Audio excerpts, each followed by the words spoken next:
Rochelle, if you want to do roll call. Yes. Director Tresson. Here.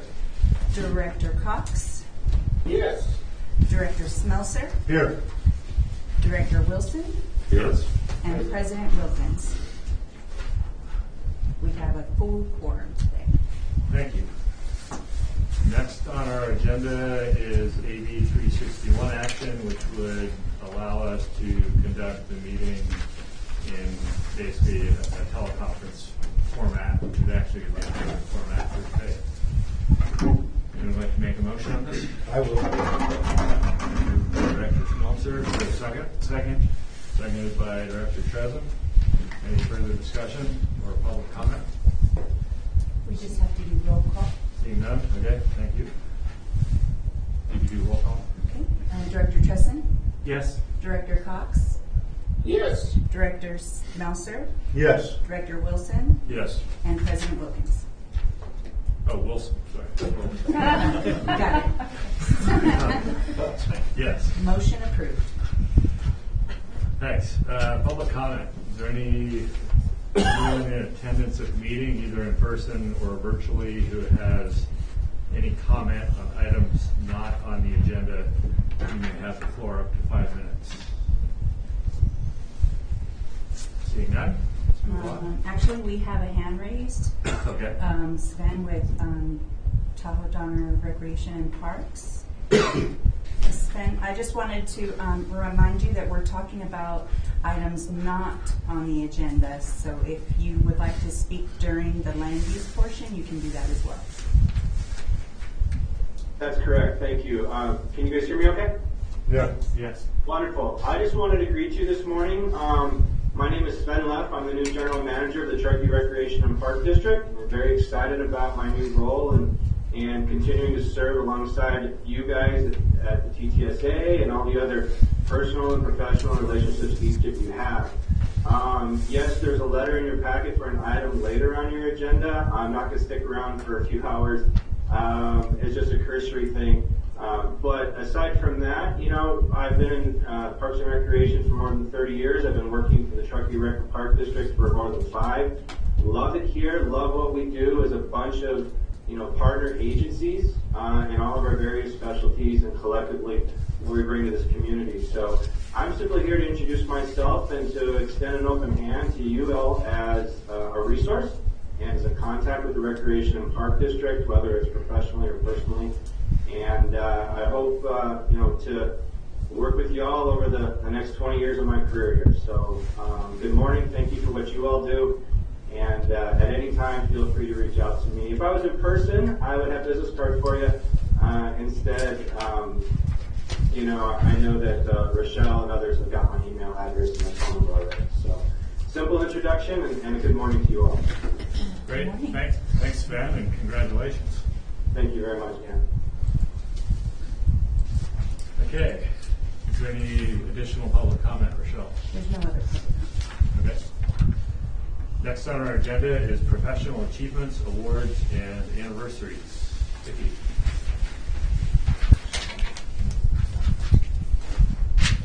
Good morning, President Wilkins and directors.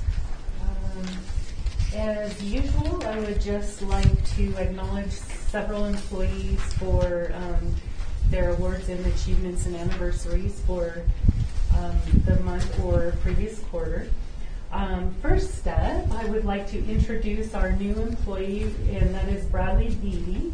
He is our new operator in training in the operations department, and in just a minute, if you would like to get up and say something, you're welcome to do so.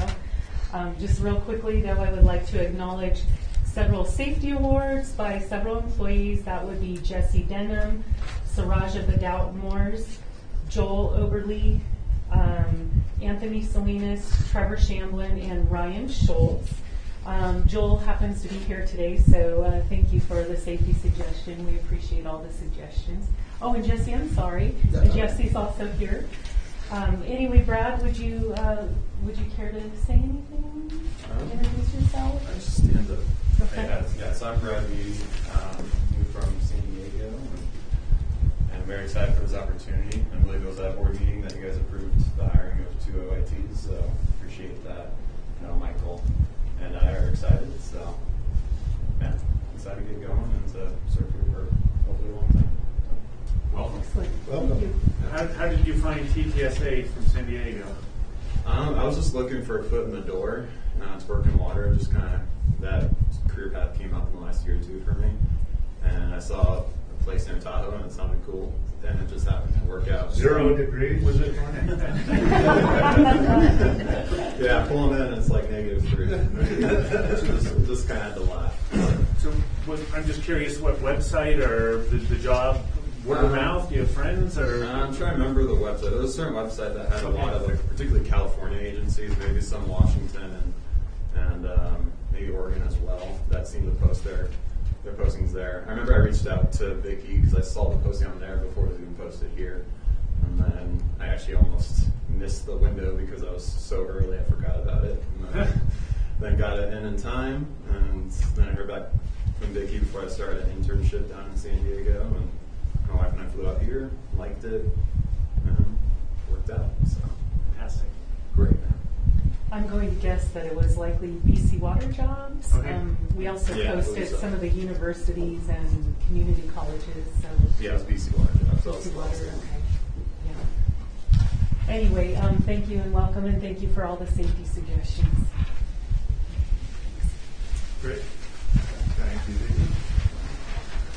Next on our agenda is the consent calendar with 2 items. One is payment of general fund warrants, and the other is the financial statements. I understand staff wants to pull one of these items. Yeah, President Wilkins, we'd like to pull item 2 and move it to the regular agenda. Okay. We'll just discuss it. So would anyone care to make a motion? Is there any member of the public who'd like to pull any items from consent? Would anyone care to make a motion to approve item 1, which would be payment of the general fund warrants? So moved. I'll second them. Moved by Director Trezin, seconded by Director Smeltzer. Is there any further discussion? Seeing none, roll call, please. Director Tresson, Yes. Director Cox, Yes. Director Smelser, Yes. Director Wilson, Yes. and President Wilkins. Yes. Motion approved. Right, Richard. Yep. So Item 2. there were some questions that came up during the Finance Committee meeting on item 2 as it related to the financial statements. I believe there was a desire to have some discussion amongst the board about that item. It has to do with, as we looked into some stuff, it has to do with the way we're doing some accounting and how it ends up being reflected on the statement. Okay.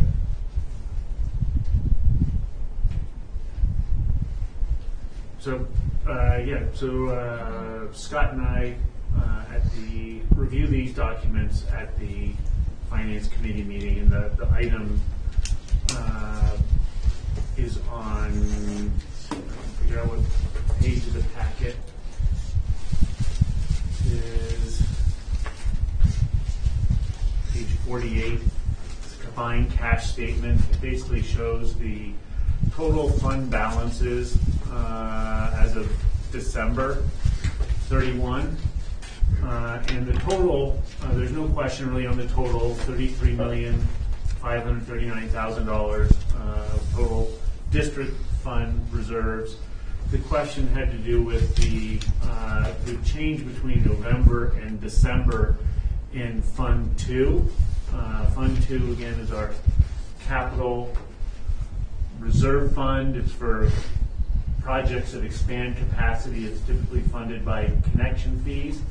And yet in that 1 month, you can see there was a over $5 million transfer. And if you look down below, that transfer came out of Fund 10, the general fund.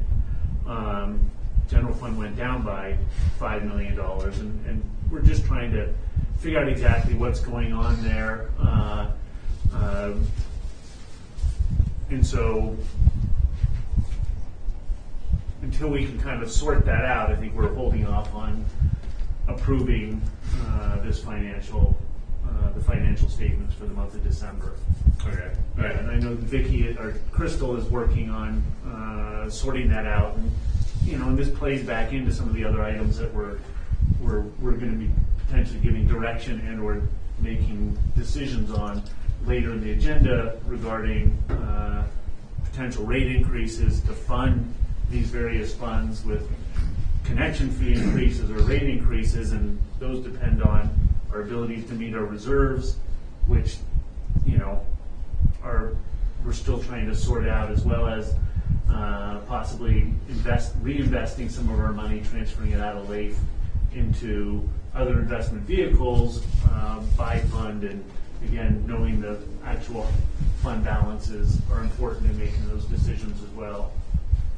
Okay, yeah, so thanks for bringing this to our attention. Further, other questions or comments from other board members on this? I guess the one question I've got is, we're the ones who produce these statements, and we should know how that money got transferred from one account to another. That's correct, and so part of it is coming from when we process our finding our fixed assets allocations, and that's the piece that we're researching that could be incorrect. So Okay. you have fixed assets in Fund 10, Fund 2, and Fund 6, and so the allocation of some of those fixed assets created the transfer between the funds, and we're researching that to reconcile that to find out where the error might be. Okay. So Scott and I will be working with Vicki and Richard, Crystal, sorry. I don't know why. Sorry.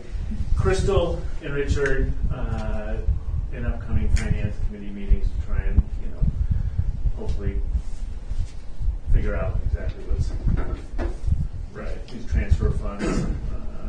And generally,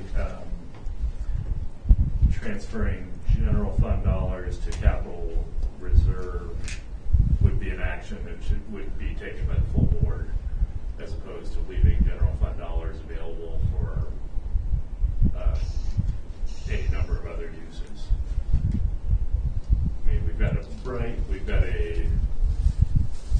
We have a reserve policy that we've adopted. But I don't recall that as part of that reserve policy that we said that if there's any general fund dollars that are in excess of our annual operating costs, that we're automatically going to transfer it to capital. Well, I think that is, but it would be transferred into the Fund 6. So if there's excess, we start every year, we budget, and we set a balance in the operating budget to meet, I think, 50% of our year's operating costs. And if we end the year with more than that amount, excess would be put into that Fund 6, or capital repair, replacement, and upgrade fund. That's the only source of funding Fund 6 has. Right. Fund 2 typically is funded by connection fees, and we would not ordinarily transfer funds Right. from the general fund into Fund 2. Right. And this is not the result of an actual, we didn't take $5 million out of Fund 10 and put it into Fund 2 as a result of the financial or the fixed asset entry. It transfers fund balance behind the scenes when you're moving fixed assets from one fund to another. So we have to research, because it has to make the fund balance correct to reflect that fund. So we have to research what happened with that fixed asset transfer. Okay. Okay. Any further questions or comments from board members on this? Okay. Seeing none, we will hold off on approving the financial statements. Thanks for catching that. That's a big deal. Okay, next on our agenda is approval of the minutes of the regular board meeting from November 30, 2022.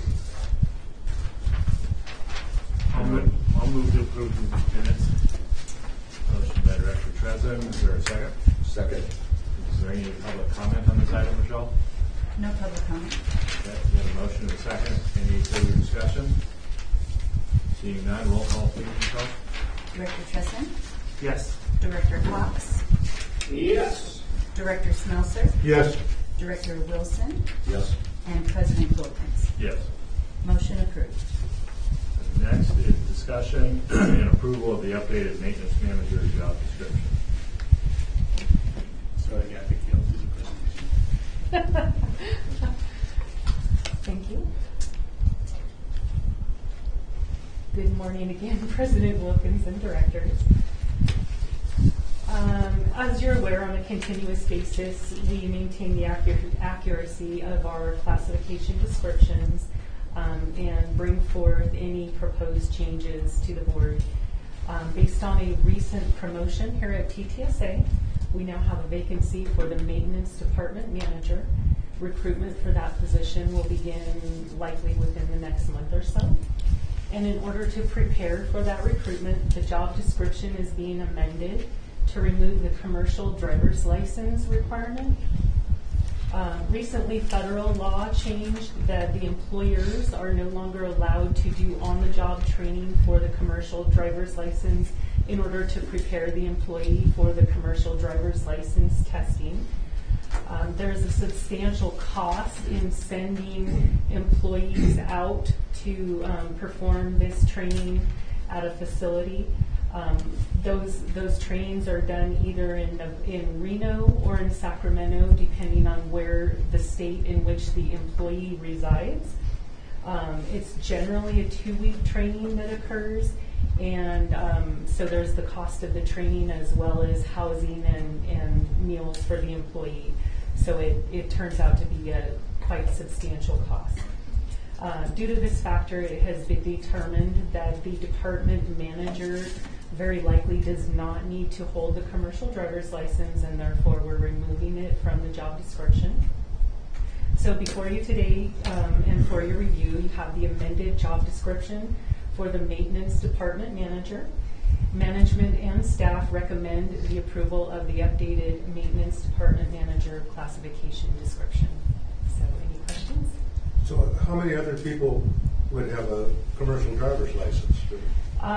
The entire maintenance department, the actual maintenance side of the maintenance department, they all hold commercial driver's license. So how many does that equate to? I'm going to say roughly 10, but probably not quite that many. Around 10 employees have that already. Okay, thank you. Questions or comments from board members? Seeing none, is there any public comment? No public comment? Public comment. Would anyone like to make a motion? Also move. All right. Motion by Director Smeltzer to approve the updated maintenance department manager job description. Is there a second? Second. Seconded by Director Wilson. Roll call please, Rochelle. Got it. Director Crescent, Yes. Director Cox, Yes. Director Smelser, Yes. Director Wilson, Yes. and President Wilkins. Yes. Motion approved. Discussion and approval of the military leave policy. This one's also for Vicki. Thank you. In our most recent employee handbook, we included a section entitled Military Leave. The military leave is provided to qualified employees based on applicable state and federal laws. I do recall that one of the directors specifically asked about military leave, and we did indicate that if we ever had an employee that fell within the guidelines of requiring this leave, we would make sure that we specified a little bit more or made it very clear what was allowed under the military leave policy. So TTSA currently has an employee that will be subject to the usage of the military leave, and in an effort to address any forthcoming concerns, this policy is being brought forth. I would like to add one minor amendment, and my apologies, to the proposed policy, and that is under Section 3 of the policy, the second paragraph. Add the following language. So that second paragraph, I won't read the entire thing, but active military leave, training, encampment, naval cruises, special exercises, or like activity. And then I would like to add, provided that the period of order duty does not exceed 180 calendar days. And this language, everything in this policy, as well as this added language, all comes from California state as well as federal law. So I just wanted to add that one little piece. With that said, management and staff recommend the approval of the military leave policy with the proposed amendments or amendment. Thank you. Questions or comments from board members? Yeah, I got a comment there, Mr. Chairman, if I may. Please. Back when Blake and I addressed the revision of the handbook, and that's been what, Blake, a couple of years ago anyway. There was a line item about military leave, and at that time we didn't have anybody on board that was affected by any kind of military leave policy. And I'm glad, Vicki, that we got this inserted and it didn't fall through the cracks for our employee that is now going to take advantage of the policy. So thank you, Vicki, for stepping up and making this happen. Because it was one of my concerns that wasn't addressed in our old policy. You're welcome. Thanks, Dale. I saw down in the bottom of section 3, any military pay received may be retained by the employee.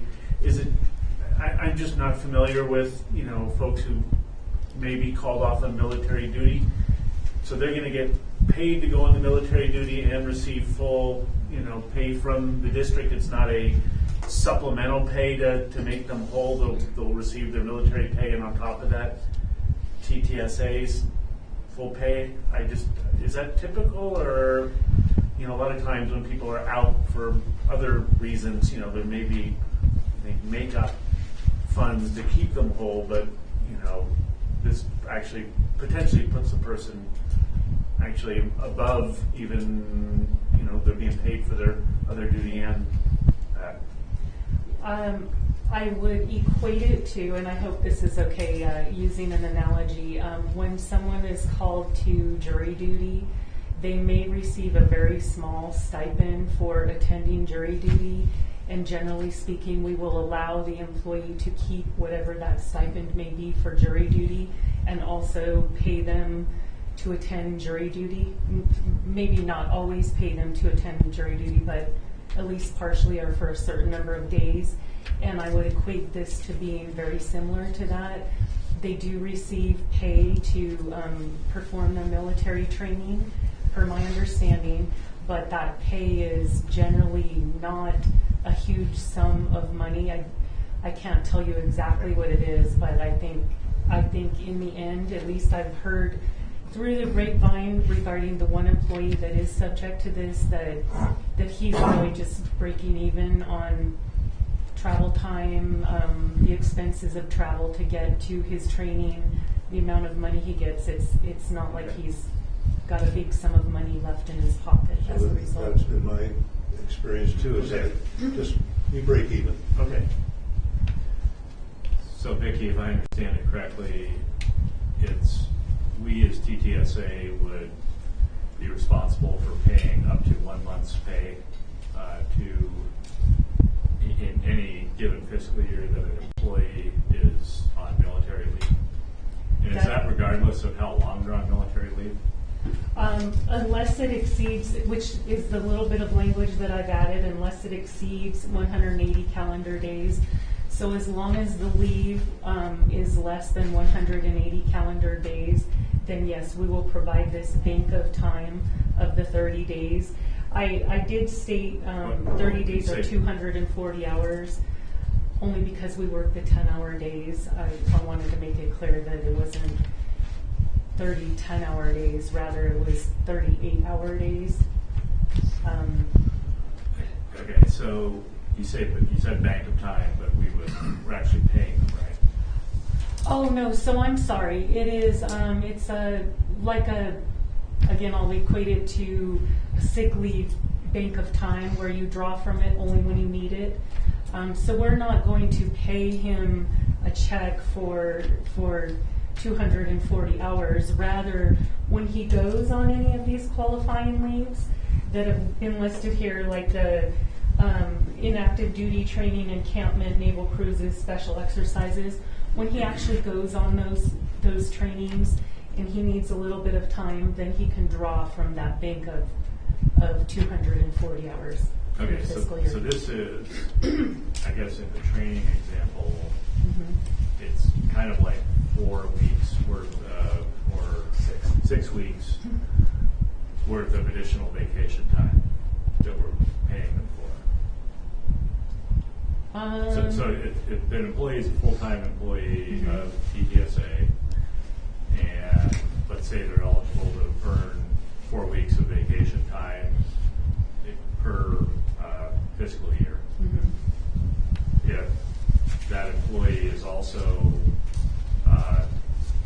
engaged in military in some fashion, and they're called away on military duty, let's say it's training, they, for that time that they're not here at TTSA and that they're doing military training, they can effectively take, they can get paid time, paid vacation time, or the paid military leave time. Is that correct? That's how this would work? Yes, but only when it affects the days that they would normally be working here at TTSA. Right. So, for example, I've heard from the employee that he'll one time per month he will go to a weekend training, and generally speaking, that weekend training requires him to be gone Friday, Saturday, Sunday. But if it happened to fall into Monday, which would be one of his normal work days, that he needed to travel for a training or something of that sort, then he could pull from that bank of time. Additionally, in addition to the one time per month, the weekend per month, he also does a I forget if he said it's a 1 week or a couple weeks in the middle of the summer. Then he would also be able to pull from that time during his normal work days. So again, if it was 2 weeks and Monday, Tuesday, Wednesday, Thursday of each of those weeks, he had to pull from the time. That's where he would be pulling that time. So my point being, I guess, he's not getting paid for Saturday and Sunday. He's not pulling from this time on a Saturday or Sunday. It's only during his normal work hours that he is unable to work because of his military training that he would be pulling from this time. Right, and you made a point of saying if it's less than 180 days a year, what if it's more? So what if he were to be deployed in some fashion and it was more than 180 days? I'm making an assumption, so I'm going to answer based on fully based on an assumption. I haven't had this discussion with the employee, and I only went by reading the law and pulling this information out of the law. But I'm assuming if he's on a leave that requires him to be gone more than 180 days, meaning a 9-month deployment, for example, I believe he's getting a substantial paycheck from the military. And again, that is me making an assumption. I do not know that definitively. Okay. And what rights does that employee have if he goes under 9 months deployment? So he does not get to utilize the military leave? Do we keep his position and retain his benefits during that leave period? It is my understanding, yeah, again, using a third analogy, Right. somewhat similar to FMLA, meaning when this employee is out on their military leave, their position is held for them. When they return from their military leave, then they're reinstated as if they hadn't been out on that leave. That is my understanding. Okay. And I didn't mention this. I'm sorry. I should have said this earlier. I did reach out to my local HR group. asked them if they had military leave policies, and I would say almost from every one of the agencies that you guys represent, I did receive a military leave policy. So a lot of the places that you guys represent do have these policies that are very similar to this. Some of them have way more detail, some of them have way less, but I felt that this was a good representation of what was really important, at least to the employee Can you and, read? and the supervisor. Can you read the addition in full? again, please? Yes. Yeah, I'll read it into the whole sentence. So, this entitlement of up to 30 days of pay shall apply to temporary military leaves of absence while engaged in military duty ordered for purposes of, for example, active military training, inactive duty training, encampment, naval cruises, special exercise, or like activity, provided that the period of ordered duty does not exceed 180 calendar days. And again, I'm literally taking that right from the California law. Thank you.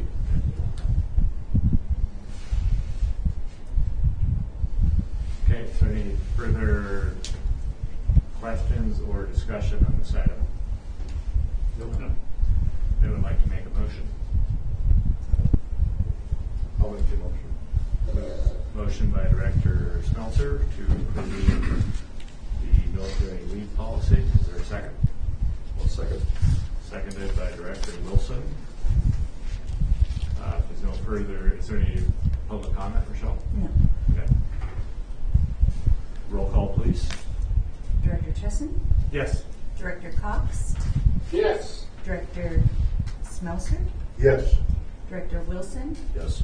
And President Wilkins? Yes. Motion approved. Thank you. Okay, next is presentation and discussion of the sewer service charge rate study.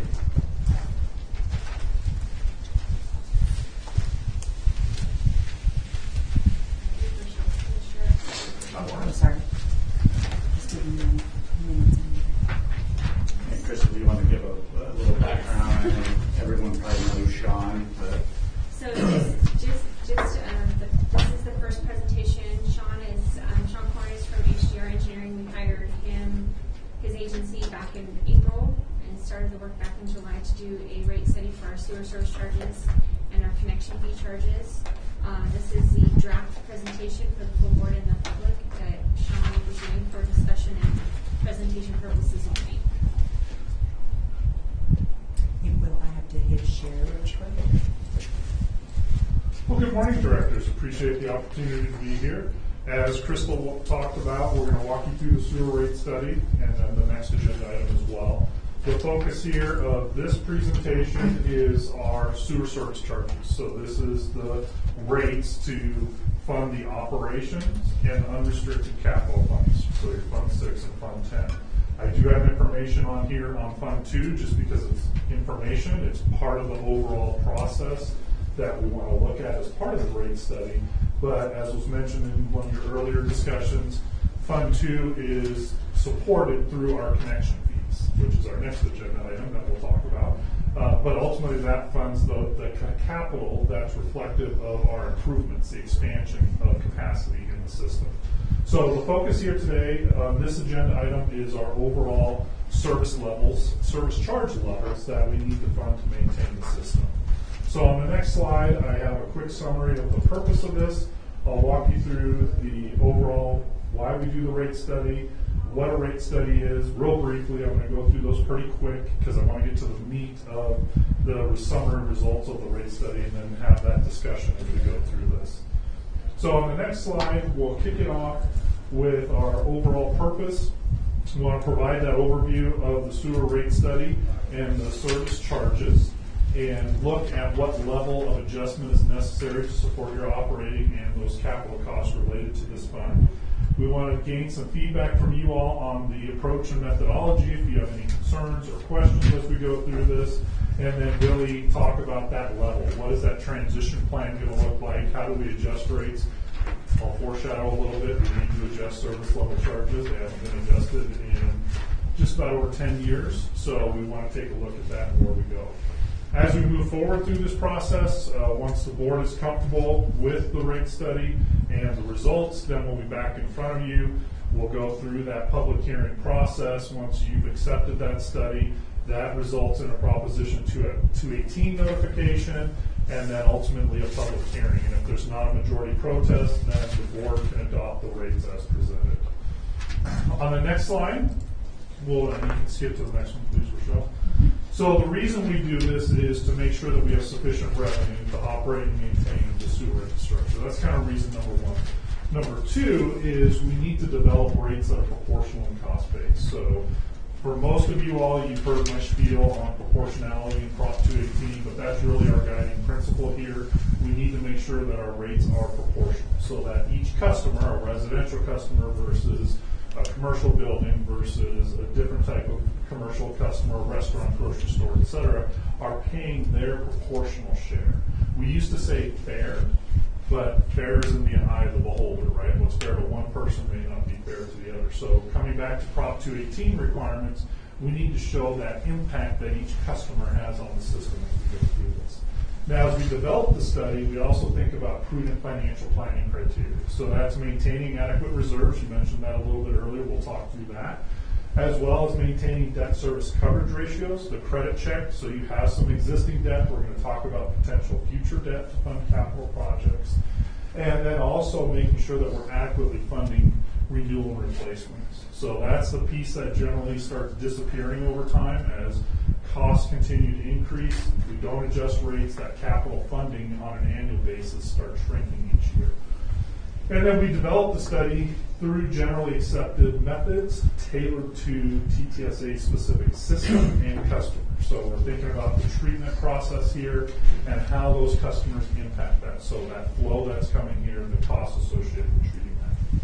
It's a three-step process to meet the requirements of Proposition 218, revenue requirement. That's our financial plan. That's the first part we'll look at. It really just sets the stage for what is that overall level of revenues. Next, we go into a cost of service. This meets our Proposition 218 requirement. Now, this is simplified for TTSA because we go to an equivalent dwelling unit charge, so or an EDU, as you'll see that here. And that's really driven by the cost or the flow and strength assumptions built into an equivalent unit, whether it's per fixture unit, per seat, whatever that calculation may be. That then gets us to our rate design, again, based on the overall level of revenue needs in the revenue requirement. The determination of that EDU, equivalent dwelling unit, and our cost of service ultimately drives what that rate design is going to look like. On the next slide, we talk about some of the key issues. One of the things you'll see as we get into this is that we need to adequately fund O&M. So you'll see a chart a little bit later on. Our current revenues are less than just our O&M expenses. So before we even get to capital funding, past through existing debt service or future capital funding, then we need a rate adjustment to support better service level. As I mentioned, the last rate change was back in fiscal year 2011.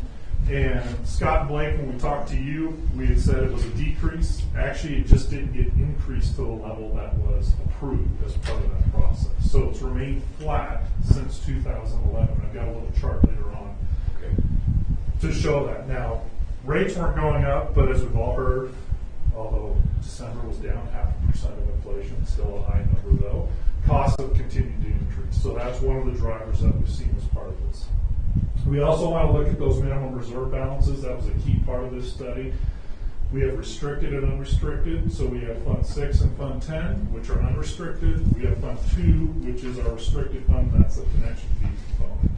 So as we go through this, we've developed a transition plan. However, that transition plan does not get us where we need to be with those minimum targets. So as we go through the numbers, something to think about how we may adjust and revise the analysis if the board desires to reflect that.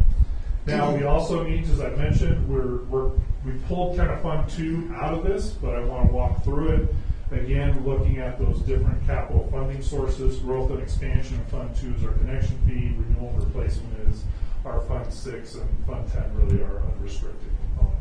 And then ultimately, we want to come back to cost-based and proportional rates. That's our Prop 218 requirement, so that we can support that if customers, when they come to ask questions, we have that methodology and approach to support it. So, jumping into the fund numbers here. So, remember the revenue requirement. It's our financial plan. It really just determines the overall level of revenues that we need to support the system. Again, Fund 2 is off to the side, so we're really looking at Fund 6 and 10. How are we paying for O&M? How are we paying for our renewal and replacement type capital funds as part of this? We want to hit those prudent financial planning criteria items we talked about. And we do look out over a multi-year period. So generally for rate setting purposes, we'll look at 5 years. We pulled the study out 10 years, and actually since staff, Crystal's got a model that goes out even further, we actually pulled the rate model out 25 years. So we've got a full term model. We're focusing on the 10 years with an even tighter focus on the 5 years for a rate setting process as part of this. For TTSA, this is pretty easy. We analyze rates on a standalone basis. For you all, there's no other funds coming in. Tahoe City, we may have other funds over here that we can, Tahoe City PUD, we may have other funds that come in over here, a couple of the other agencies as well. So as we go through this, it's rates support our costs. That's our goal regardless of the type of agency that we're working with. We also use what's known as the cash basis, and this is the rate geek world stealing terms from the accounting side, but ultimately it aligns with how you budget. We look at each year on its own, what are the cash needs from O&M and capital, how are we funding those, and then ultimately setting rates to support that. Hey, Sean, just back to that second to last item there, where the rates need to support operations and capital. You do take into consideration the property, portion of property taxes the agency receives as well, right? Yes, absolutely. Yep, that falls under our other revenues, but there is that piece that is included in there, yes. So some of the key assumptions that we have here for the revenue requirement is we go back and develop a projection of rate revenues based on your most recent customer characteristics, so the number of EDUs and the rates that are adopted today. We base the O&M on the 2023 budget. We project that out, and our annual inflationary factor averages about 3.6% per year. So that's getting out into the future. We have those adjustments in the 23 budget to reflect any changes that were known as we went through this process. As an example, it includes the annual UAL funding. So we have that component built into this. We do have some existing long-term debt on the books that's retired in fiscal year 27. So coming up here in 4 years. And then we have our capital improvement funding plan based on your current planning document. So let's jump back 4 years when we were talking connection fee. We didn't have that master plan. Now we've got the master plan. We've got a list of projects out there that are needed. We've worked with staff. Staff went through that with a fine-tooth comb. We've moved some things around. We've adjusted things based on recent cost estimates to develop this current funding plan as we've gone forward. So as I mentioned here, fiscal year 24 and 5, we've adjusted those to reflect those current costs. That's one of those key assumptions here in the short term, right? We know our inflation's been high, our costs have been high, supply chain has not been great. That's added costs to our projects. And as I mentioned, Fund 2 is separate. Now, one of the key pieces we look at here, as I mentioned, is what we fund annually through rates. So this is our unrestricted capital, our renewal and replacement capital, is coming back and setting rates at a level that are sufficient to maintain the system.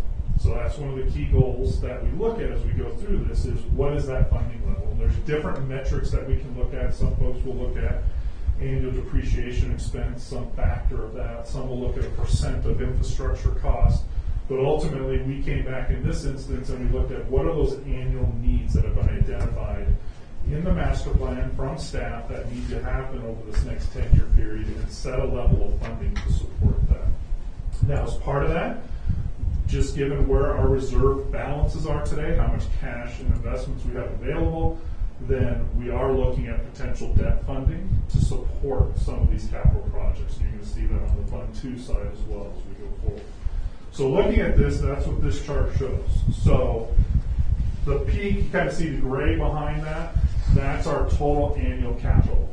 So that's how the costs that we have in each of those years.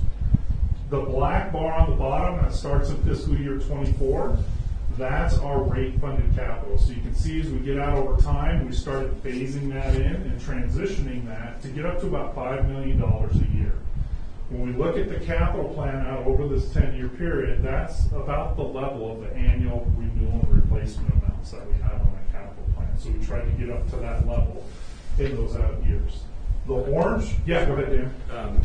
It's probably a question for staff. So I know that the capital expenditure assumptions are coming from the master plan we produced recently. Are we really going to be, do we really have the capacity to deliver what looks like, 15, 25, $30 million worth of capital in the next 3 years? Well, I mean, it's a That may be a separate conversation as it relates to, are we really going to go out and borrow?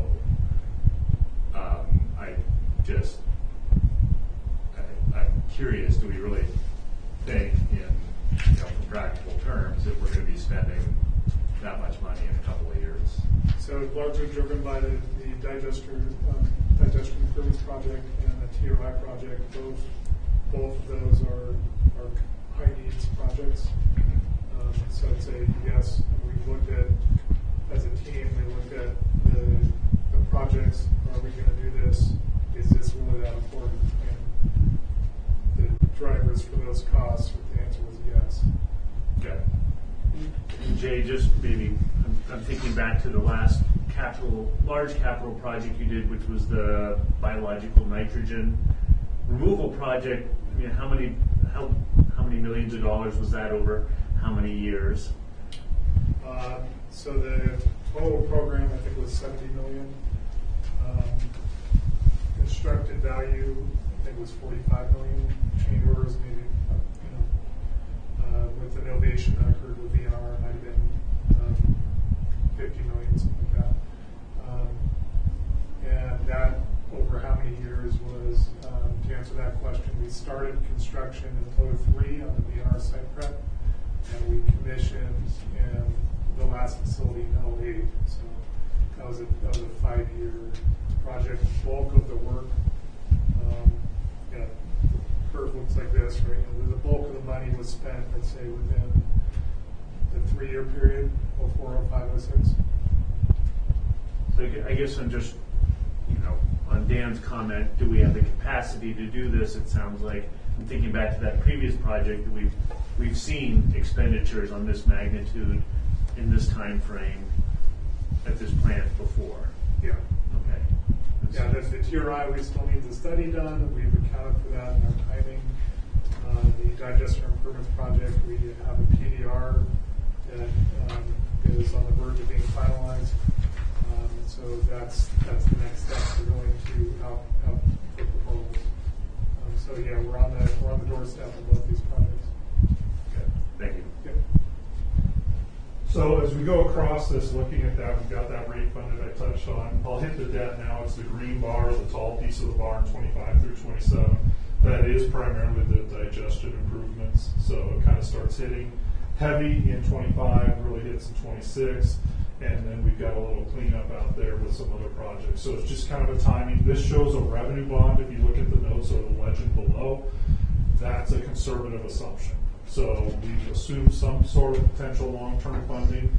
Again, that may be coming through SRF or some other low-interest loan program or other programs that are out there, grants, which are hard to come by, but there's opportunities.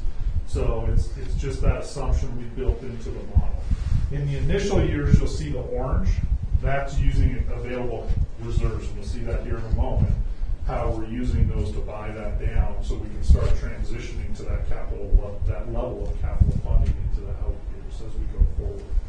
So that's the key element of this. Again, these could slide, right? We're looking out 3 years, 2-3 years on those, but ultimately the funding approach is probably going to stay the same, just given the level of cash that we have available today and how we can fund these projects as part of this. So Sean, the gray area represents the anticipated, desired, needed expenditures of the agency for repair, replacement, upgrade project, capital projects. And then the black, orange, blue, and green are where the monies are gonna come from to do it, and those monies don't exist yet. You've already shown like sources of money that we don't actually have yet. All we have now is some money in reserve and our current, rate revenue stream. And so if you would actually, we basically have those orange lines, because those, I guess, exist. And then I think you had said earlier that our current service charges maybe don't cover even the O&M Fund 10 side, so there really is no rate revenue. And so basically, if those are the demands, right now, we have insufficient, we have like those 3 orange bars and the blue. And the blue represents, That's the operating fund, Okay. or the general fund. So I put those two apart just for our planning purposes, but you're exactly right. That's assumed going forward. Sorry, I didn't mean to interrupt your train of thought. that's all right. I'm thinking,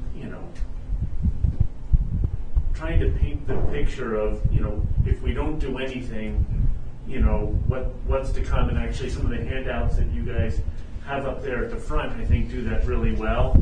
It looks like, it shows the anticipated expenditures, revenue, and reserve balances dropping, down into the, tens and And that hundreds of millions of dollars that, if we don't do anything. And I guess that doesn't, when we see this, you've already kind of made that assumption and you've found the solutions, but I think it's important for us to see sort of the do nothing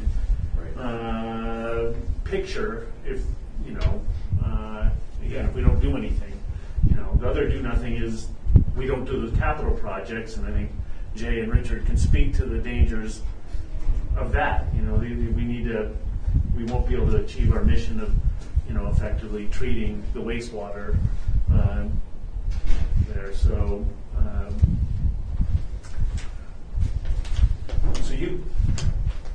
you've come up with a solution to this one combination of rate adjustments and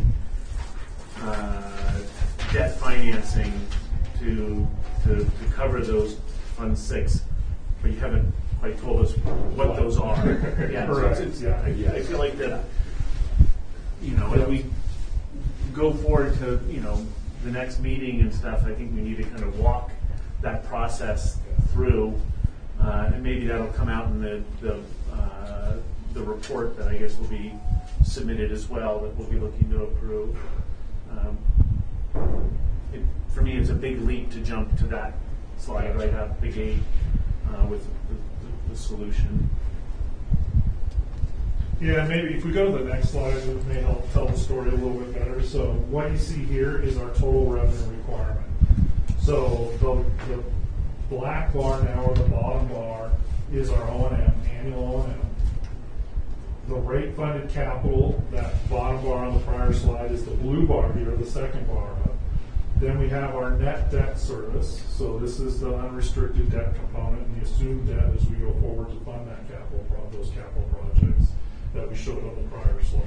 And then you'll see some orange, and part of that is up on the top. You'll see in 23 there's an orange below 0, and it's kind of hard to see, but what you'll see is in the dashed line is our current total revenue. So that's rate revenues, and it's our miscellaneous or other revenues, so the property tax revenues, late fees, all those fun things that we did as part of this. And you'll see that that dash line is below the top of the other bar. So in this current fiscal year, we actually need to pull from reserves just to balance things out as part of it. Then as we go across, you'll see as O&M grows, especially as we get out 3-4 years, then if we keep revenues as they are, we're not even funding our O&M expenses. They're total revenues. That's everything that we receive. And then that really excludes our rate funded capital piece, and any debt and putting any funds back into reserves to try and reach our overall target policies on our reserve levels.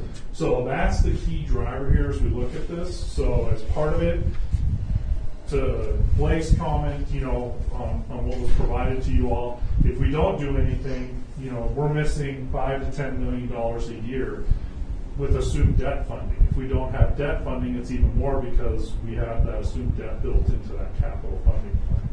So it starts ratcheting up pretty quickly. So the goal here for the rate study is then to take that dashed line and have it hit the top of each of those bars as we go out into the future. So what is that impact and how do we transition to that over time? There's a couple options in there as well. Yeah, go ahead, Blake. Is that, the first chart you brought up was specific to Fund 6? Yes. Is this next one specific to Fund 10? It's combined. Okay. So it has both together as part of it, because that's what we're really looking at. Because ultimately, so as we think about supporting a capital improvement program, then if you issue debt to fund that, it's really going to come back to our overall revenues. So it's a combination of Fund 6 and 10 as part of this. So 6 is our renewal and replacement, 10 is our O&M side and our other costs. So this is putting those together because that's ultimately what our service charge or our rates have to support going forward. It's a little complicated because you have these different funds trying to split this out. And Sean, can you remind me, so what this graph is summarizing is that our total O&M is about $18 million, and then that's close to what our current total revenue is. Of our current total revenue, can you remind me how much of that is property tax versus how much of that is rate revenue? So it's about $14 million in service charge revenues. Sorry, $13 million in service charge revenues, and then we've got 4.5, almost $13 million, and then we've got 4.5, almost $5 million, and of that, the vast majority, all but $100,000 of that is the property tax. So you've got about $4.5 million in property tax, and we'll call it $13 million in rate revenues, and then another $125,000 in miscellaneous. Okay. And then on the property tax side, what's being assumed in terms of rate of change in property tax income over time? We assume 3%, thank you.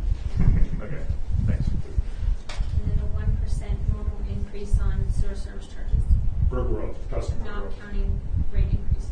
Yeah. That's just through adding customers? Yes. What number did you say? 1% on the sewer service rates, that just adding customers, not counting inflation, not counting the increase in rate, any of that. Just that's what we would do for budgeting purposes. We do the 1%, and then we did a 3% on the ad valorem, which it's been a little bit higher than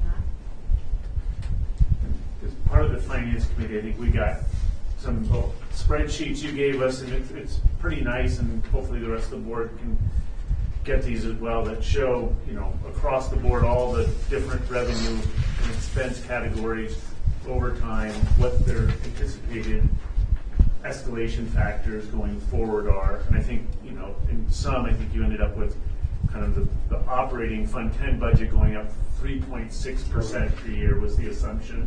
And that's salaries, benefits, pension, chemicals, electricity. Overall, the assumption is 3.6%. On average, yeah. Okay.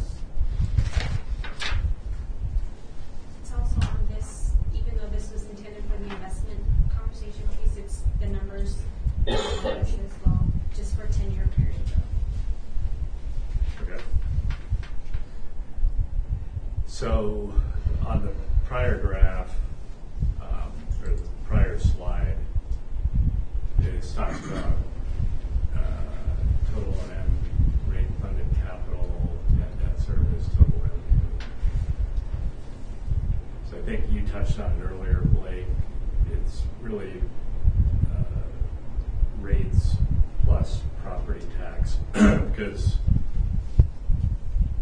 So I know, like North Tahoe PUD, there's a certain amount of property tax, and then the board there decides how much goes to Parks and Rec, how much goes to subsidized sewer, how much goes to subsidized water, if any. Here, being really a single service that we provide, it all goes. In my mind, it's really the same as rate revenue. Yes. Just because there's a single purpose for it to be used for, as opposed to other purposes. Yep. I would agree with that statement. Okay. All right. Thank you. So as we've looked at this, really kind of identified here, there is that need to transition. Part of it is to meet our annual O&M expenses. As was mentioned earlier, we've made an assumption to kind of fill that capital funding gap with long-term debt. We're looking at about $28 million in there to those 3 years where we saw the green bars in there as part of that. At this point, we've assumed a 20-year repayment at 4.5%. Again, thinking of some of the current SRF loans that are out there, I'm working with some folks, we're seeing a 30-year at 2%. So, obviously that would have an impact. But again, really when we looked at those charts, we need to get service levels up just to fund our O&M and our past capital funding for existing debt for ongoing renewal and replacement components as we go forward. Thinking about our reserve funds, where we end in that, and then ultimately thinking about how we would transition this. And so when we met with the Finance Committee, we had put together 2 different options. One was what I'll call a phased approach, so a 2-year approach, and then some smaller adjustments before we hit our inflationary level adjustments, or do a one-time bite at the apple. Let's get it done, be done with it, and then it's inflation assumptions after that. So on the next slide, you'll see some numbers here. Sorry, I forgot here's some 2 new slides that we added for you based on some questions that came up during the Finance Committee. One of the things we talked about was how have TTSA's rates tracked with inflation. So what you'll see on this slide, it's a little distorted because we had a big change in the rates for TTSA in fiscal year 2007-8, is the orange or yellowish line. That's your annual rate adjustments. So starting back from 2002, 2003 and forward, you'll see we're running about a 6 and a 5, and then we dropped to nothing, then we did a 25, then we run somewhere around inflation out there, and then in 2011, that was our last, 11-12 was our last, and then it stayed flat since then. Your CPI indices going across, there's 3 of them we pulled. We had the California CPIU, the San Francisco CPIU, and the U.S. City Average CPIU. All fairly similar on that, thank you, on what that looks like. But ultimately you can see kind of runs somewhere around that 3 to 4%, I'll say 2 to 4%, as we all know. But as we get out to the right-hand side of it, there's where we are today, right? We started seeing the jump in the inflation levels up to our 6, 7, 8%. They're a little different. The San Francisco kind of lagged a little behind. It was a little higher earlier back in the 2014-15 area. But ultimately, that's kind of where things have ran and how we compared rate adjustments. That's just the annual, right? The annual percentage is part of that. On the next slide, what we put together is if I were to take those CPI adjustments for each of those different indices and adjusted TTSA's rate since 2012-13 or 2011-12 and started in 2012-13 with those CPIs, you'll see how that would have adjusted over time. The yellow line is the current rate, so that's our $306 per year per EDU today. And then you'll see each of the bars for those different indices. So as we get out to where we are today, that rate would be somewhere between $400 and $415 per EDU, just with inflationary assumptions added to that. And again, as you all are well aware, the inflation doesn't necessarily reflect how you're incurring costs, right? The capital side is a bigger driver with utilities and agencies like you as part of that. But it would have brought us up to that level as part of that. So just something to keep in mind over these last 10 years or so with those adjustments. And again, We don't have 22-23, which we would probably be using somewhere around a 7%, somewhere in that neighborhood inflationary adjustment if we were just basing it on an index going forward. So Sean, Yeah. if instead of rolling back to 11-12, we had rolled back to 6-7, which is quite a ways back, that would have captured that 25% rate increase. Might be telling a slightly different story here. Well, no, this is based on the current level as 11-12. So if you go back one slide for me, please, Rochelle. So this is just the annual change. So we did a 6.5, or 7, and a 6, and then there was nothing, and then we did a 25%. And we can get you that. We have all the data going back. So in the end, when we stopped in 2012, 2013, that's where we ended at $306 as part That's captured. Yep. It's hard to know when we were, at the right exact level, because if you started, 2006 and so we were at the right level, then we charged, we got way above CPI, but in fact, we probably did that 25% increase because even though it looks like there was some prior year rate increases, we had fallen behind that, so it's tough to know. But theoretically, when they stopped raising rates and chose not to actually increase rates in 2011, things would have been, you'd think we were where we should have been, because the board elected to not actually implement a rate increase that they were, had the authority to increase. So it's a tricky one, Dan. But you're absolutely right. If you went back to 2006 and started this, our rate might exceed CPI levels, but there was some reason for that rate increase. So. And that's about the time of the project that Jay was talking about as well. It's when you issued some of that debt, refinanced it. I can't remember back then. So there were probably some drivers there that drove that as part of that. So just keeping that context, especially this slide, thinking on the far right, somewhere in the $400 range. Right now we're at 306. Then jumping to the next slide, remember trying to take that dashed line and bringing it up to the top of the bars so that we're adequately funding all of our costs. Then you can see here what this looks like. So the top part, alternative 1, is that phased approach. So I'm going to go point back here. So the percent change, 3 lines down, that's the annual percentage change in that EDU. So 26.5, 26.5, 9.5, 7.5, 3.5. What that does to the per EDU then is increase it from 306 to 387, 489, and so on. And then you see the annual change above that. So that's the total annual. Below that, in the gray, we did the monthly, just so folks can kind of think about it on that monthly basis. You can see today is $25.50. That would increase to $32 to $40. That's roughly a $7, $8.50 increase, and then $4 going out into the $3 to $4 out into the future as part of that. Outside of this, for both alternatives, we're at the inflation. We're at 3.5%. So going out for the next 5-year window. That's where we kind of landed. Once we get rates up, we're at a sufficient level. Then it's just maintaining them to account for inflationary impacts. Alternative 2 on the bottom of this sheet is a one-time adjustment. So you can see as an increase from 306 to $520, 70% increase, one-time adjustment, and then inflation after that. And we could have done $1 million in between this, right? So what those scenarios would look like. But just trying to bookend this to let you all have a feel for what those annual adjustments look like, as well as what those monthly, since we all generally think monthly as part of this. Again, this is on property taxes, but just so folks have a feel for what that looks like as part of this. So Sean, sorry, Blake, go ahead.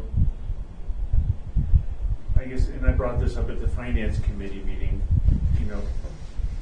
these recommended or these proposed rate increases, there's no set objective that we're trying to hit. It's not like we said, these are what we're going to do to meet our minimum reserve balances.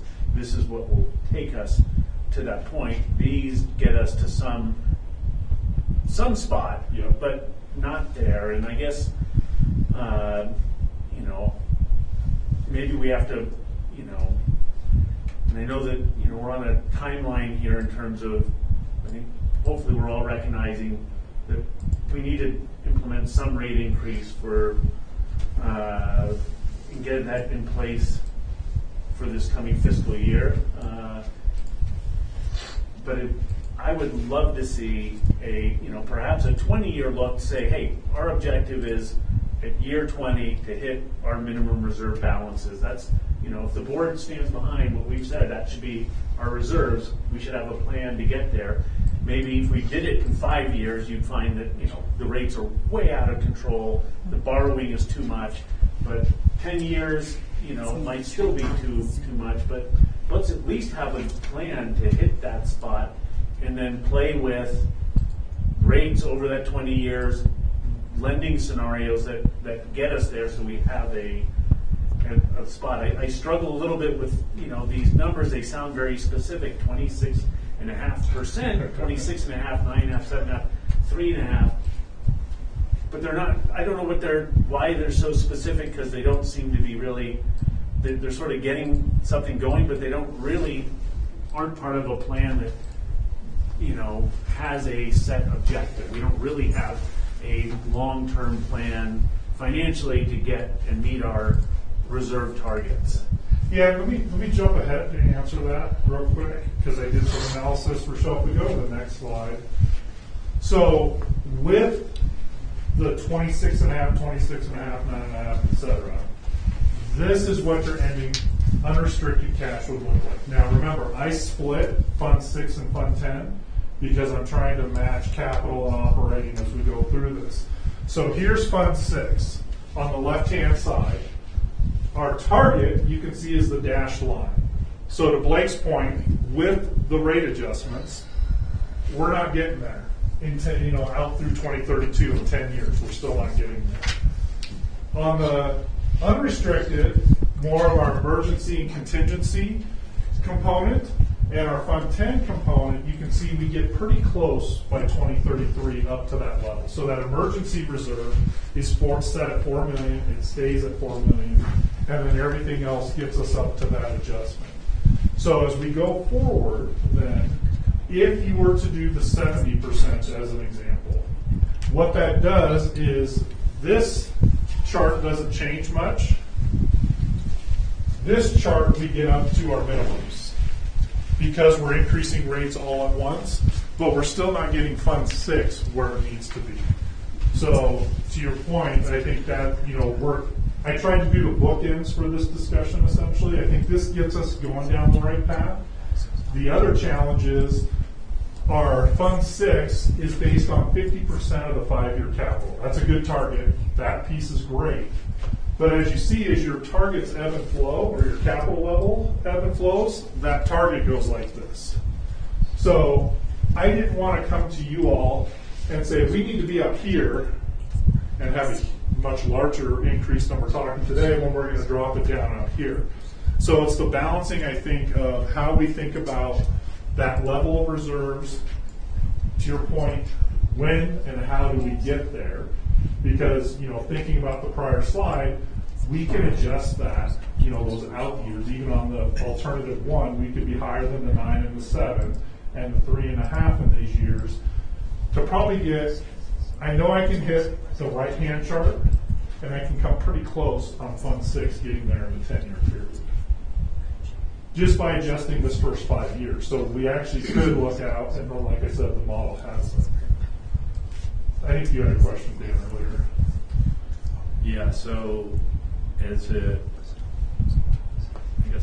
couple of things. So one, as it relates to reserves, there's emergency reserve and capital reserves. So I agree we should be hitting our emergency reserve target, we should be maintaining that. Capital reserves are designed to be accumulated and then expended. And I guess if you've got a perfect financial model, at some point your capital reserve goes to zero, then it builds back up, and then it comes back down to zero. It it's not a perfect world we live in. But this target based on 50% of 5-year capital programs, so this unrestricted, what does RRU stand for? Our renewal replacement, Renewal and replacement. And what's the U? upgrades. Upgrade. Renewal replacement upgrade reserve fund. So looking at that over time, the fact that that's staying above 10 million,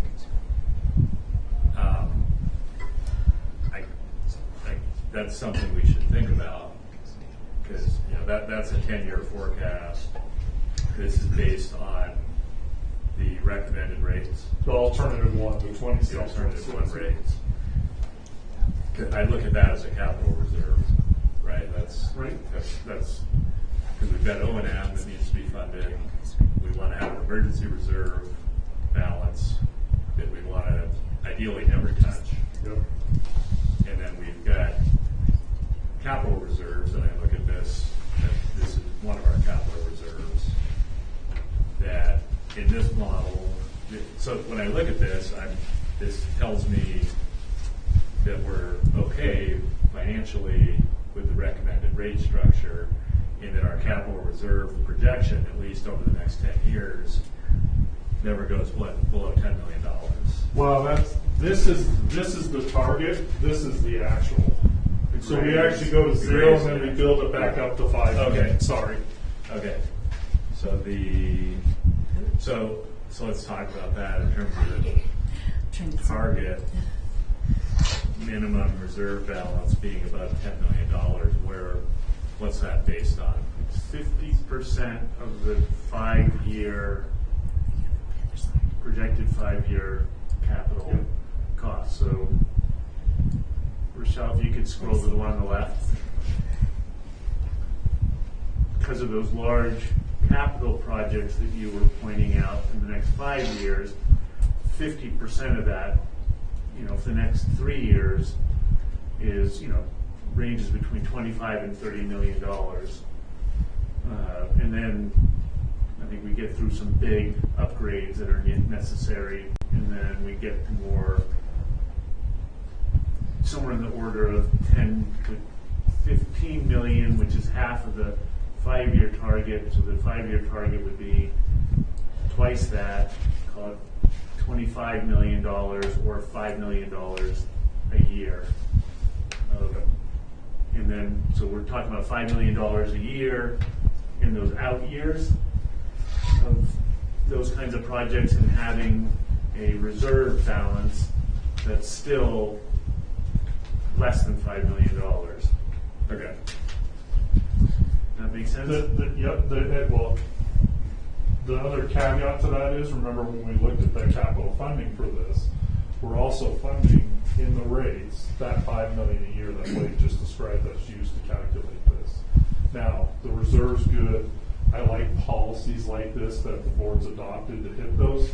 I think coming back to what Blake said earlier is the important part is how fast do we turn this chart, right? And how close does the board want to get to the dashed line, specifically on this fund. On the other fund, I think it's actually more important to get closer, kind of like what we showed today, is, because that's our cash flow dollars, right? We only get funds a couple times a year because it's on the property tax roll. So we need to be able to carry 6 months or so of operating expenses in that fund. And so that's where this one, we're getting pretty close. We're a little bit below as part of that. It's based on 60% of O&M plus UAL. That's the green piece. And then our $4 million, which sits there, that doesn't get touched through the whole time. And both these charts are based on scenario 1. Correct. The previous. Yes. If it were the second scenario, the right-hand chart, we'd be touching the target almost every year. Right.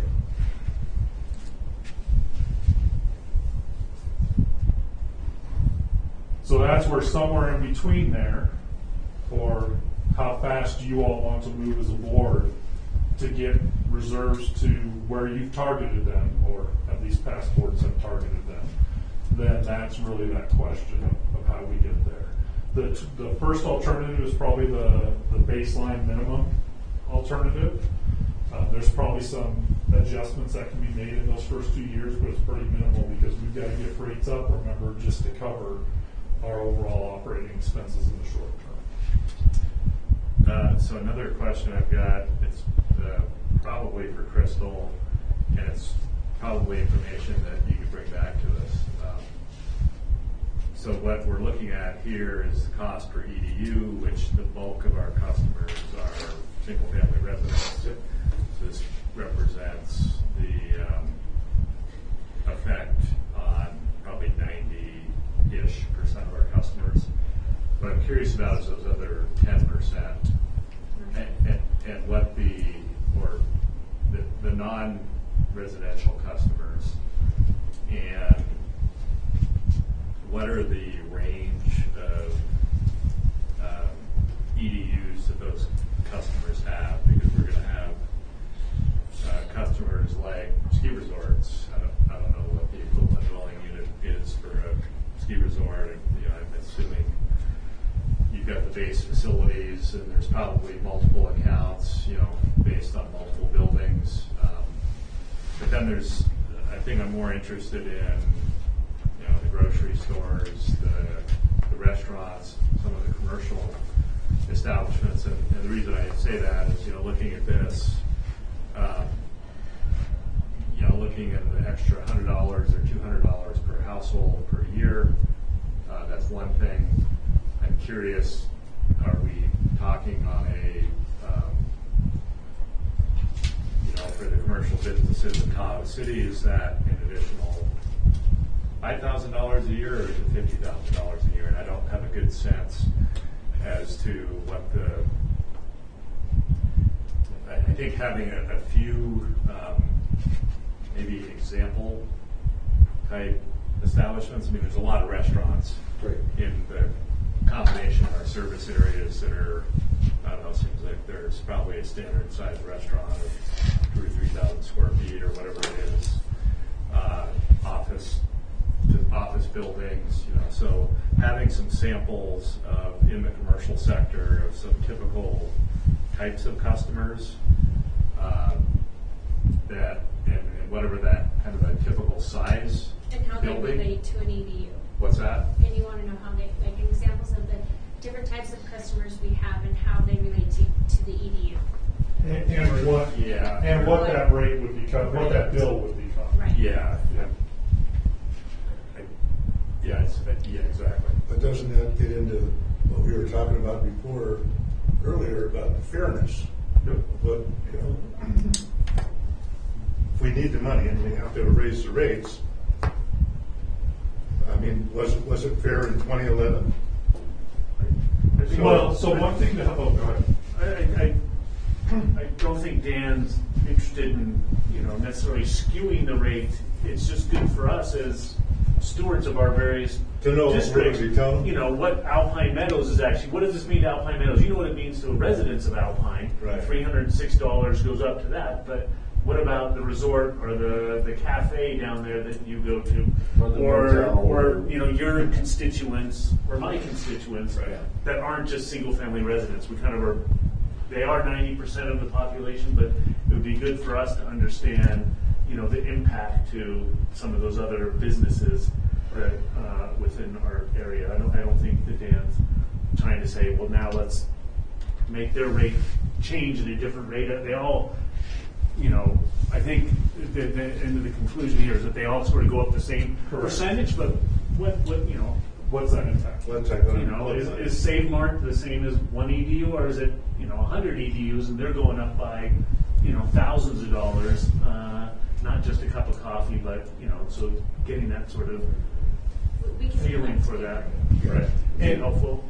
And sorry, go ahead. Yeah, I believe you had a breakout in the last finance meeting of a lot of those schools. We have the appendices. Right. We have the appendices updated, but it's not going to give totals by customer. Yeah, right. It's So just we gonna see do how much- have what it's going to cost based off of the appendices and Right. of course the definitions and everything. But it's not gonna. I can't take the Save Mart. I don't show that Save Mart is $5,000 a year right now, and it's gonna bump up to another 25% to $72.50 a year. And so we can pull like our high hitting customers, the higher base or the higher commercial customers to show dollar for dollar what that would be. And that would be helpful, but I think also, I'm not looking at, I mean, I think it's understanding the, kind of that upper 1% of the customers, right, that have the highest EDU count, but also, I mean, I don't know, there's probably, Like restaurants. in our combined districts, there's probably 100 or 200 individual restaurants, right? That are, is the average restaurant gonna go from $2,000 to $4,000, or are they going from $20,000 to $40,000? I don't know. And theoretically, they're all going to be everybody's going to go up very similarly because we have the EDU basis. So to the equity comment, where one EDU is today $306, and then for a restaurant it's per seat or per fixture unit for another type of customer. Everybody's going to come up to that level as part of that. Now, there's going to be a couple of exceptions that I'll get to here in a moment where we have started to merge and make sure our connection fee and our rate schedules align exactly. So when we updated the connection fee 4 years ago, we made some adjustments. We're now making sure, since we're doing both studies together now, that our customer codes, right? What's a restaurant charged at? What's a grocery store? Where do they fit, et cetera? Those are all now matching. So for the most part, everybody's going to come up together as part of that. There's going to be a few that are going to change just because of some of the differences we noticed between the two approaches as part of that. Right. And for me, it could affect the thinking on the transition strategy. Yep. In terms of the timing. Because I think our residential customers are currently all, we're collecting our rate revenue on the property tax, I believe, for all of our residential customers. I'm not sure with our commercial customers. I think that, Almost. because I think we were All the direct ones billing. that qualify that can Yeah, be. just about everybody that qualifies is. What's that?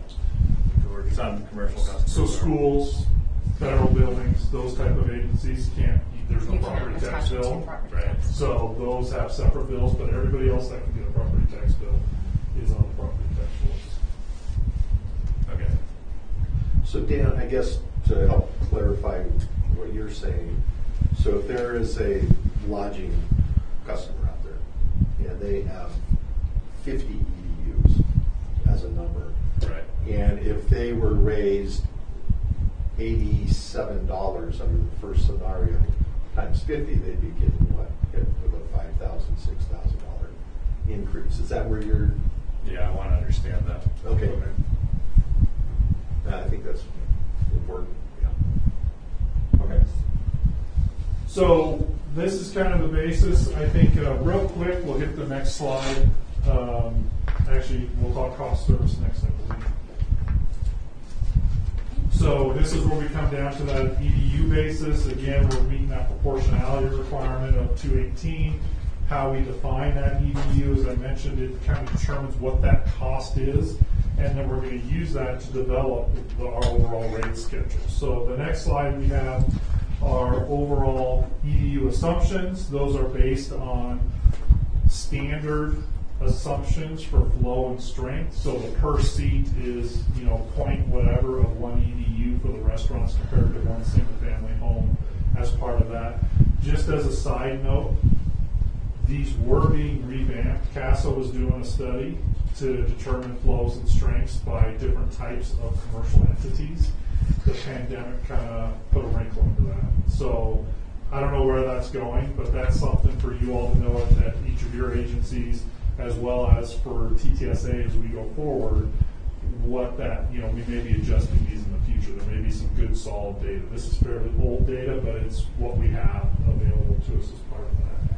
So calculating that on that per EDU basis gives us, and then those factors per different type of customer category gives us that proportionality to support our cost of service. So when we design our rates, really what we're looking at is what that overall level is, which is the first part we talked about. how we're going to charge it, which we just talked about on an EDU basis, and then thinking about any of those adjustments we need to make. So that's where we work with Celeste and Crystal to come back and look at those different categories, make sure we were matching things up so that we have those cost-based and proportional rates. So what this looks like on the next slide, here's probably a little small on screen here as well, but as you go down this list, then ultimately we have our different types of categories. So you'll see beauty/barbershop. It's TTSA code A. It's based on the number of service chairs. Here's our current unit charge, $138. This is based on our alternative one, what that increase would be for each of those as we go out through each of the different years. All of these are based on scenario number one. Correct, yes. So as we work through this, you'll see, and that's, if you go just a little more to the other way, to the left, perfect. So I think the key here to look at is as we've gone through and evaluated each of these is looking at each of the different types of customers and then what that basis of an EDU is. So, for other commercial establishments, if they don't fit in one of these categories, it's number of fixture units. Restaurant or bar is based on number of seats inside, number of seats outside, maybe banquet seats as part of that. Grocery is fixture units. We'll talk about industrial users here in a moment. And as we come down the page for each of those different components we have, looking at the different categories. Now, I'll note, public schools, we're working on an approach to come back yet to charge them.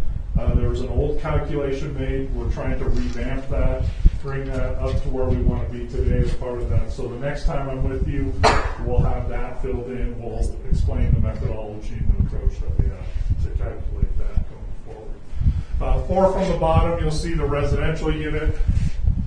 So our number of dwelling units as part of that. So that's really the key driver. Each of these have a per EDU proportion. So a seat is point something of an EDU, and then it's multiplied through by the number of seats as part of that as we go forward. Motel, hotel, it's number of units, right? So how many units are being served as part of that. Any questions on the schedule? How we charge? All right. So on the next slide, just to give you a feel, and just so you know, you're a bit unique here. TTSA as a regional wholesale treatment agency, there's not a ton of these types of agencies out there.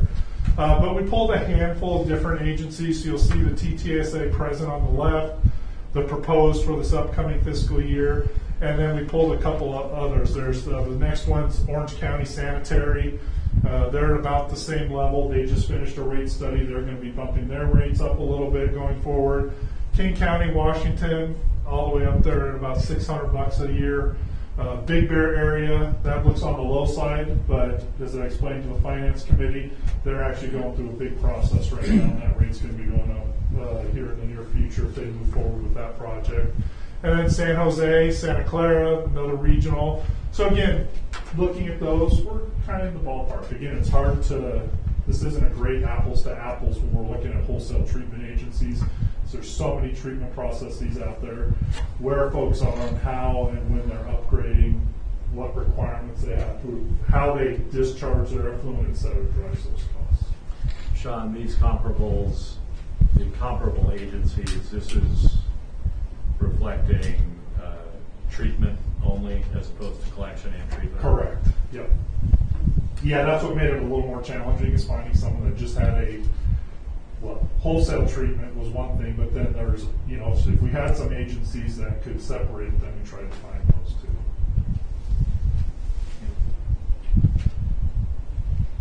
A quick question, if I may, Mr. Chairman. Please. Yeah, Sean, is slide 21 revolving around scenario 1 only? Is that a prior slide? Let me look, Dale. My slide numbers aren't showing up here. Yes, yes. This is 22. Oh yeah, yes. That is correct. That is alternative 1, so that's the phased approach. That's the most conservative approach that we're looking at right now? I would say that's a fair statement, yes. Okay, so you don't have a breakdown like slide 21 for alternative 2. No, but if that's something you all would like to see, and I think maybe in answering Dan's question earlier, I can put that together. I have it. I just did present it. Okay. No further questions. Thank you, Sean. Yep. Thanks, Dale. So just to wrap up this part of it, on the next slide, I did want to bring back in I did one other thing. Keep go down, Rochelle. Did we go one more? Oh, never mind. I'm going to hit it after this. Sorry, I moved slides last night. So just really looking for some feedback and input as we go through this. As you all talked about, what does that transition look like? How do we want to adjust this short term? Obviously, there is that need, and it's just that level. Ultimately, we'll take that back into consideration, revise the analysis if necessary, bring that back to you all for those presentations. We're working on the report, so that'll be coming as well as part of this. And then ultimately, our goal is to be here in front of you all February 15th with that final recommendation. At that meeting, if you all as a board accept the study, then we would move forward and set the public hearing date. We're tentatively looking at April 19th for that. We would then send out the customer notification, hold the public hearing on the 19th of April, and then if there's not a majority protest, then the board could adopt the level of rates. Again, the maximum, whatever we put in that customer notification is our maximum level that the board can adopt. Potentially taking that action in February, right on the tail of that, sending out the notification so that we would know whether we have that protest vote by April, take action in April at the public hearing, and then it becomes effective July 1, so we can incorporate those new rates onto the property tax rolls with the counties. Yep. So in summary, it's just shy of doubling the current rate over the course of the next 5 years. Yep. And,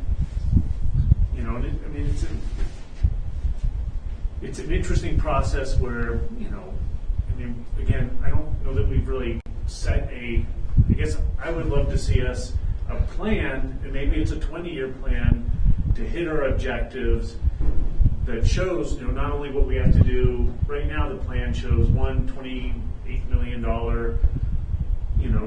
additional debt financing, and then sort of this 3 years or 1 year of higher rates, and then 3.5 out into the future. But it gets us in the right direction, but when do we hit it? And, what is the long-range kind of financial plan that we have to get it under control? And, how much does, we can choose as a board to increase more rates to have possibly less debt financing, or,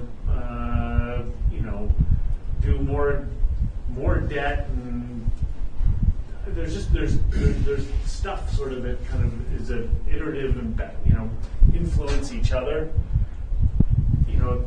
I think that you've landed on the numbers you've landed. They don't hit a specific point, but there's a logic behind them. They get us, off the, current rates, and, allow us to meet our capital plan, then pay our employees. But so I don't know at the end of the day that they're probably going to change much more than that, but it just seems to me that it'd be nice to project both for ourselves and all these customers that are going to pay it, that we have a real long-range plan. What's going to happen? Hey, guess what? In year 10, is 3.5% good for the long range? Granted, things may come up that change. You have to be flexible, but that we have sort of a game plan. I don't want the board to be surprised in year 10 that we haven't projected beyond, that all of a sudden we have to raise rates again 25% to hit our objectives. Maybe we need to change our objectives. So my understanding, Sean, is I'm looking back at, I think it's slide 11. That was the one that had the wastewater capital improvement plan, Fund 6, over time. And I believe the gray bars in there, the rate funded capital. Yep. I think that's the attempt at reflecting what you're referring to, Blake, which is some amount of money from rates dedicated to capital on an ongoing basis. And then I'm assuming that was, I guess maybe I shouldn't assume anything, the basis of where that $5 million number came from. Correct. What is that? Yeah, so that $5 million out there does reflect the RRU, the Fund 6 kind of average capital. As we go out over time, that's roughly that $5 million a year. That's why we have that target in that fund at that level. What it doesn't get us is, and if you go one more slide for me, please, Rochelle. 2 more slides. Well, next one. Sorry. Next one. Keep going. One more. There, here. What it doesn't get us is it doesn't get us up to, I think to Blake's point, it doesn't get us up to maybe where we should be on a reserves level, how much cash we have on hand, assuming that that's the amount of cash that you do want to have on hand for Fund 6. So we have the funding built into the rates to pay for those annual needs. What we don't have built into that first alternative is getting this fund up to what the board target policy is today. In a 10-year window. Correct. The lines look like they're merging, but I don't know where the dash line goes. Although we have the Corolla report that we should be able to project that dash line out to the 25 years. And I have that too, so we can put it. That was my note I wrote down. We can chart that for you all to get that out to you. As part of that, as we go through this, to look at what that would look like. Rochelle, will you wind back to that first chart again? So does the green represent the $28 million that we're going to borrow, and that's how it's basically to be used to pay for those projects? Yep. And then on the next slide, that's us paying back the $28 million, and that's just the first 8 years of debt service payment that's going to go for, under assumption, another 10 years beyond that. Yes. So go look at slide 25. Slide 25. Yeah. That was next. Yeah, it's an eye opener to me. Well, this is fun too. So some of that $28 million is also going to fund projects in Fund 2? No. And Blake, We have a large reserve in Fund 2. And just as a point, one of the questions that they asked us during the finance committee is if we look at alternative 2 at the 70%, what does that do? Do we still need to fund or borrow $28 million? And the answer is yes or no. So I ran that scenario to see, I can cut about, if we did alternative 2, the one-time adjustment, we could cut about half of that debt out. And that would, we're not on those slides, that would keep those reserve balances exactly where they are today, of what we're showing under alternative 1. Or there's some mix in there, or we borrow that amount and we get reserves up to a higher level. So there's this, again, we're playing with kind of 3 dials on this right now, of adjusting rates, adjusting funding approaches, and hitting reserve targets. We've got a lot of moving pieces here, so there's a lot of wiggle room in here to kind of balance this out, I would say, depending on where you all as a board are comfortable on those adjustments.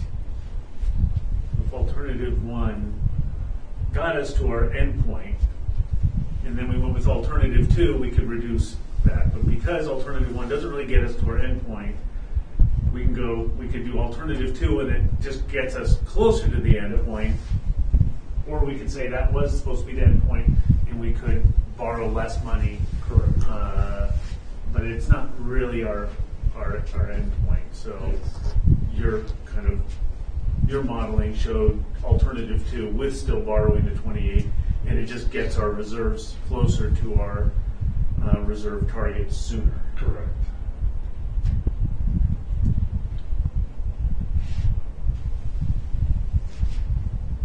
And I just kind of threw this slide in here. This is more information. This is Fund 2, this is restricted, this is connection fee funded. But again, looking at how much money we have in the connection fee fund and trying to balance that out, then it looks like we would need to borrow for this as well. So these projects have all been looked at, and the proportion that is related to growth or expansion capacity on the system then is being funded through connection fees, or should be funded through connection fees. So the 28 million is just to cover the costs of capital in Fund 6. Correct. Not Fund 2. Yep, and this is, if you take it out 10 years, it's pushing 40 million, depending on how we would fund those. Now, the caveat to this is on the next slide. So we start with a fairly reasonable balance in Fund 2 of just about 16 million when we started the study. So that was the number we had when we started. Here's our target. Again, the dashed line, that is again based on the 50% of the 5-year average of the Fund 2 capital projects. What I did is I just slowly drew this down until we hit that and then let it fall. So again, we've got this peak out here in 27, 28, 29 time frame that's driving that.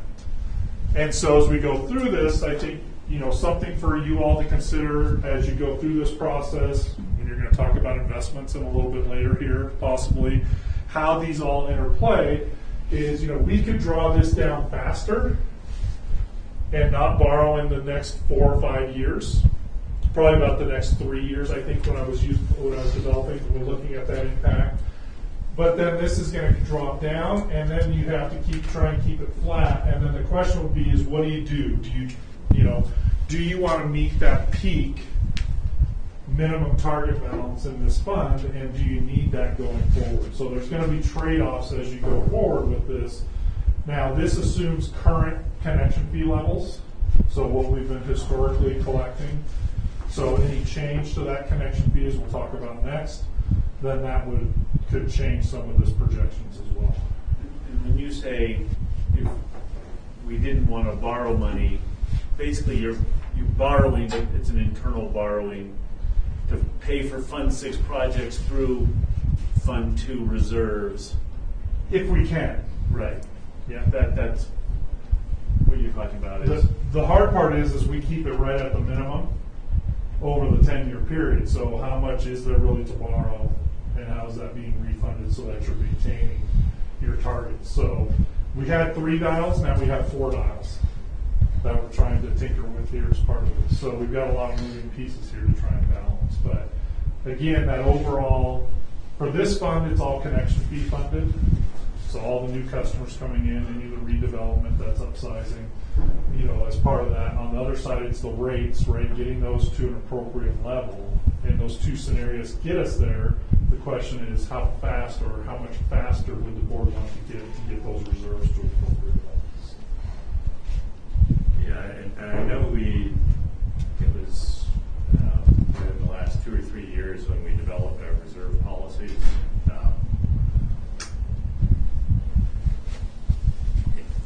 So that's something we should be thinking about when we're talking about this and what's the purpose of the reserves, right?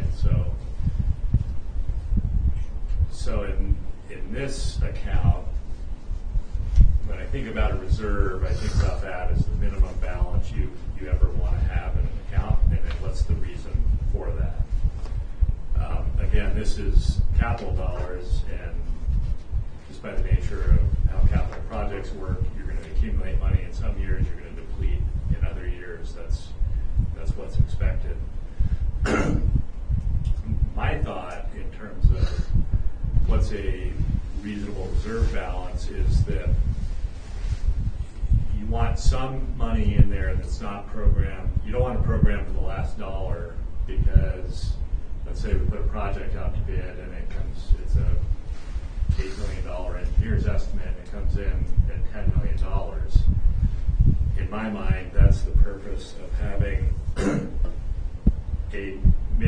target balance in these reserves so that you could just be like, oh crap, that costs more, but fortunately we've got money in the account, we can still go ahead and move this project forward. It might mean that a project we were planning on building the next year needs to get delayed by a year to meet the cash flow balance. So in my mind, that's what I think of being the purpose of the reserve balance in both Fund 2 and Fund 6. And so the question in my mind is, our current policy is 50% of how much we think we're going to spend over 5 years, which is a big number, right? As compared to, gee, on average, we're going to spend, or we think, on average, our biggest project is going to be like a $10 million project, and let's have like 2 or 3 or 4, let's figure out what the number is. But my sense is that maybe our reserve targets, if that's the purpose of the reserve, maybe a little bit higher than they need to be for Fund 2 and Fund 6, which doesn't necessarily mean we can not raise rates to the extent that's being suggested here. It just means that in terms of that endpoint, right, if we lower our reserve target, we might actually be closer to our endpoint. We may still be doing business in an appropriate fashion. So how does, I don't know whether the town has large capital needs, you work for the town, you're on the board for Tahoe City. What kind of algorithm, or do they have a reserve targets that they try and maintain? So, but if we're borrowing the money, the reserve is just kind of like a cushion behind us. You're not praying out of that reserve. right, so that's a great question. Let's say we've got these projects in the next few years we may need to borrow money for. We may have to decide that we want to borrow 20 million or 30 million, and if we borrow 20 million, it means we keep 5 million in the bank, earning 1% interest. If we borrow 30 million, we keep 15 million in the bank, Right. earning 1% interest. And what's the balance point, right? At some point, by being too conservative in terms of wanting to hold on to too much money, it can actually cost you money in interest or other things in the long term. So, But, I keep thinking we're rebuilding the system, and my preference is to borrow money out and let the people who are going to use that rebuild system or new system pay for it by paying off the debt, rather than taking money out of the funds that we have on hand that people have paid for, have basically passed money. So what we're talking about is rebuilding our system here. And the number the guy came up with was $144 million. And so you start looking at that. Well, that's the user's debt from this point forward, is what I look at it. yeah, I understand that. Some of it may be prior users kind of running things past their useful life as well. Yeah. So there's probably maybe a combination. So that's got it. Right. Yeah. Back to your question, Blake. So using like the Tahoe City PUD reserve policies for capital replacement. So this is kind of the equivalent of Fund 6. We've got both a water utility and a sewer, wastewater collection utility. What we've done is established a range that's got a floor and a ceiling. So we've said we want to never have less than, it's like $1.5 or $2 million in our capital replacement reserve, and we never want to have more than 15 million in there. And the reason for the ceiling is it's like, gee, if we've got that much money in the bank and we're not moving it out into capital projects, do we need to continue to build that number higher? The reason for the floor is it's this notion of a contingency amount. So the notion there is when we're budgeting each year, we would never budget in a way that would cause that the floor to be penetrated, if you will. But as we're doing business over the course of the year, if we were to have a project that were to come in more expensive than we expected, then we might spend more out of that capital replacement reserve and kind of penetrate that floor for that year to keep the program moving forward. And then when we budget for subsequent years, we would recalibrate. So that's how that we've chosen to do it there. And I'm not sure with Alpine Springs or North Tahoe how that's working. Alpine's But, you know, coming to that decision shortly. Here's something you're working on. Well, we haven't gotten the numbers yet.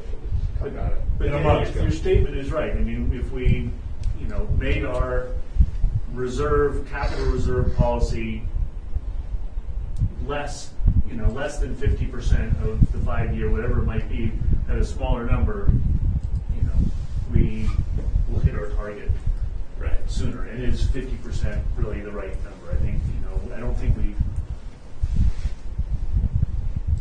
that one I think came a couple of years back, and Yeah. you don't want next year's budget because that fluctuates so much every year. We usually have a pretty good grasp and a 5-year window in the budgets of what capital expenditures are. So you look at that as a whole, and maybe you could do 20% of it, which would be, 1 year, the next year's amount. But you could get caught if there's a real jagged zigzag in the 5-year plan. So it is conservative. It does, push us to build some pretty significant reserves, Right. Which, coming from the position we're in now is tough because we got to raise rates a lot and borrow a bunch of money to get there. Unfortunately, if we had looked ahead and done this before, once you get there, it's a good spot to be in. You're ready for, unexpected projects, and you've got the buffer, and you're in a sound position. But getting there from, unfortunately, pretty close to ground zero, where our reserves are, particularly for Fund 10 and Fund 6, are fairly depleted. There's a lot of makeup work, and we have a lot of deferred capital projects that are now we need to move forward with. Are they currently depleted, or they're about to be depleted? Will be soon. They're about to be Yeah, depleted, right. to the point where we need to, Right. I'm the captain of the analysis by paralysis or paralysis by analysis team, but we need to take action in February. I don't want to. I can make Sean go through all sorts of hoops until I was, closer to being satisfied, because it's just a bunch of projections. There's no real right answer to any of this. But we do. At the end of the day, we need to have something that is going to get us in the right direction, and that we feel comfortable. That the justification is there, that we can talk to our constituents, because these are going to be, even though TTSA charges them individually, it's going to be sending, that letter is going to come from TTSA, not Alpine or Tahoe City, but there still are, we're representing those areas, there's still, our constituents that we feel comfortable with. But we need to do something, I feel strongly, we definitely need to do something next month. And so, I struggle because I like to run every possible scenario before I eventually, pick the spot I like at. And I feel like there's more scenarios I would love to run, but I don't know that, we can't miss the target date. And so, Right. Could we go back, Sean, up to one of the earlier slides that had the alternative one? The rate slide. Yeah. Oh, so or this one, this as well. So Yeah, the alternative one and alternative two. So, having, and I expect you've been through this process before, we probably all have, in one venue or another. From my perspective, it's always this question of, okay, we're looking at, so this notion of programming $5 million a year for rate-funded capital replacement, I think it's good to take that approach. You know, whether it's $5 million or $4.5 million or $5.5 million, that's really something I kind of look to staff in our master plan to inform us on. But you know, a certain capital replacement revenue target each year, I think, is good to have, so that we're putting money away for capital replacement. So if $5 million is the right number, great. And then where we're at is we're short of that. And then the question is, how rapidly or gradually do you make the transition? Is really the question in my mind. The more rapidly you make it, you get the benefit of compounding, you get the benefit of that revenue over a few more years. But also the more significant of an adjustment it is to our customers. More shock value. More shock value. I get the feeling people are expecting this. You know, I mean, it's just the way the economy's gone last year. It just, we've been sitting flat for so long. We're now raising rates. They're expecting it. So you were talking about Alpine. Alpine has been operating out of our own bank account for capital for everything we do. We don't borrow money very often. And we just got our Corolla, haven't got finalized yet, the Corolla report. And there's going to be some shock value. I'm talking to the rest of the board. You got it. Yeah. And so, yeah, we're going to be borrowing money. We're going to be doing, raising rates. And I think people are expecting it just the way I think they're going. So, so what we're saying here with alternative 1 and alternative 2 is we want to move to just shy of $600 per EDU by, over a 5-year time period. Right. The sooner we do that, the more money will accumulate in the earlier years, and then from 28 on, it should all be equal. So really the question in my mind is, we're currently suggesting a 26% increase in year 1, a 26% increase in year 2, and then kind of graduating it back down from there. That's alternative 1. Alternative 2 is basically just make a wholesale adjustment in year 1, rip the Band-Aid off, and then kind of get back to a cost of living type adjustment for each year moving forward. And it's a monetary calculation, but it's also a bit of a kind of a public policy and or political calculation in terms of is it better to raise rates 15% a year over 5 years or do it all at once. So from my perspective, that's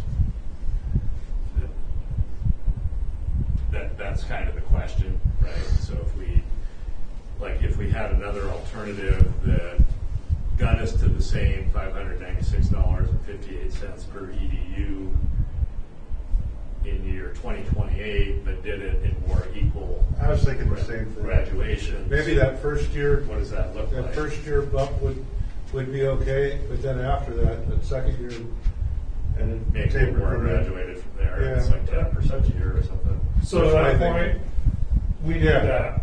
What's that? We need this first one. We need to get revenues up to get there. But then the out years we could, but understand we're already running low on reserves. Right. So that's what's going to balance out, right? We're getting even lower on reserves in the short term. Right. That's the trade-off there. Right. But I hear what you're all saying. So anyway, that's having been through this before. Usually the conversation comes back to, okay, do we want to spread this out equally over time or have a big hit on the front end? And I don't know if there's a right answer, but it's a good thing to. No, sounds like that 26% is the right answer. Sounds like you're standing firm on year 1. Right? And then. Right, Sean said, here's alternative 1 and 2, but there's everything in between. There's, there's an infinite number of different, annual adjustments. Like, assuming that our endpoint is this, $596.58 per EDU. There's a lot of different ways to get there, and so. Right. So we're getting kind of pushed for when we're gonna do this, so is that something that you're in agreement with, to go from a 26.5% first year and then taper it so it's more even to the?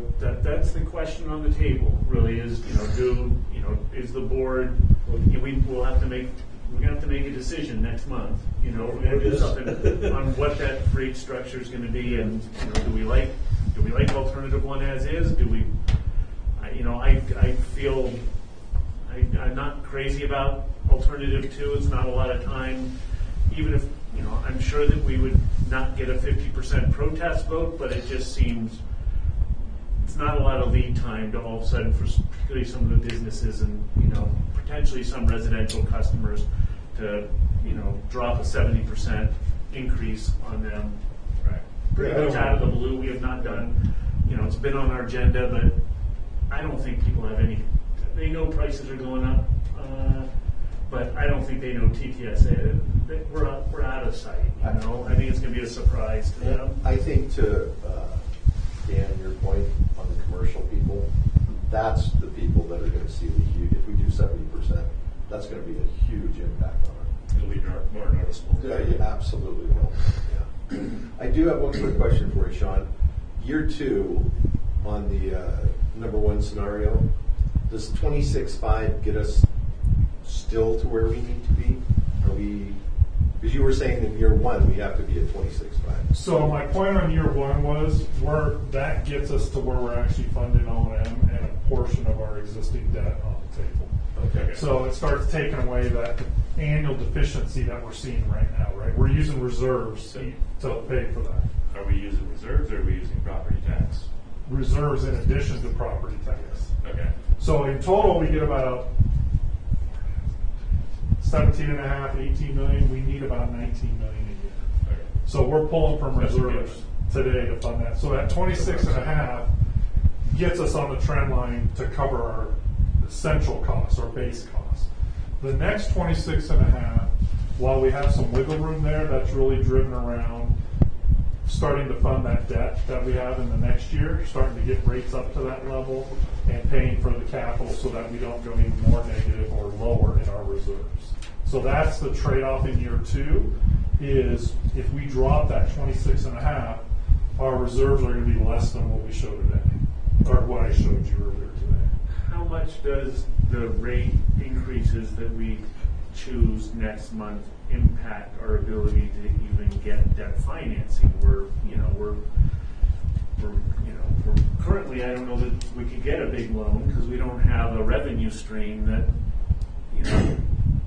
can pay for the stuff we're doing. So, is there a, advantage in the rates we could get, the loan rates and the ability to get money? Is that impacted by the rate structure we adopt? I assume that any lender's going to want to look at our revenue stream. Can I make an additional comment on what you just said? We promised when we got the last revenue bond, the refinancing, that we would raise rates. So that was a commitment, and Stephen Gortler and I were talking about that because he did our revenue bond. Part of that was we promised that we would be raising rates. Well, we promised we So- would pay the revenue bond. Right, well, but in that, and he could probably expand more on That's that, where I get the money from. to cover our debt service ratio, we did say that we were gonna look Right. at.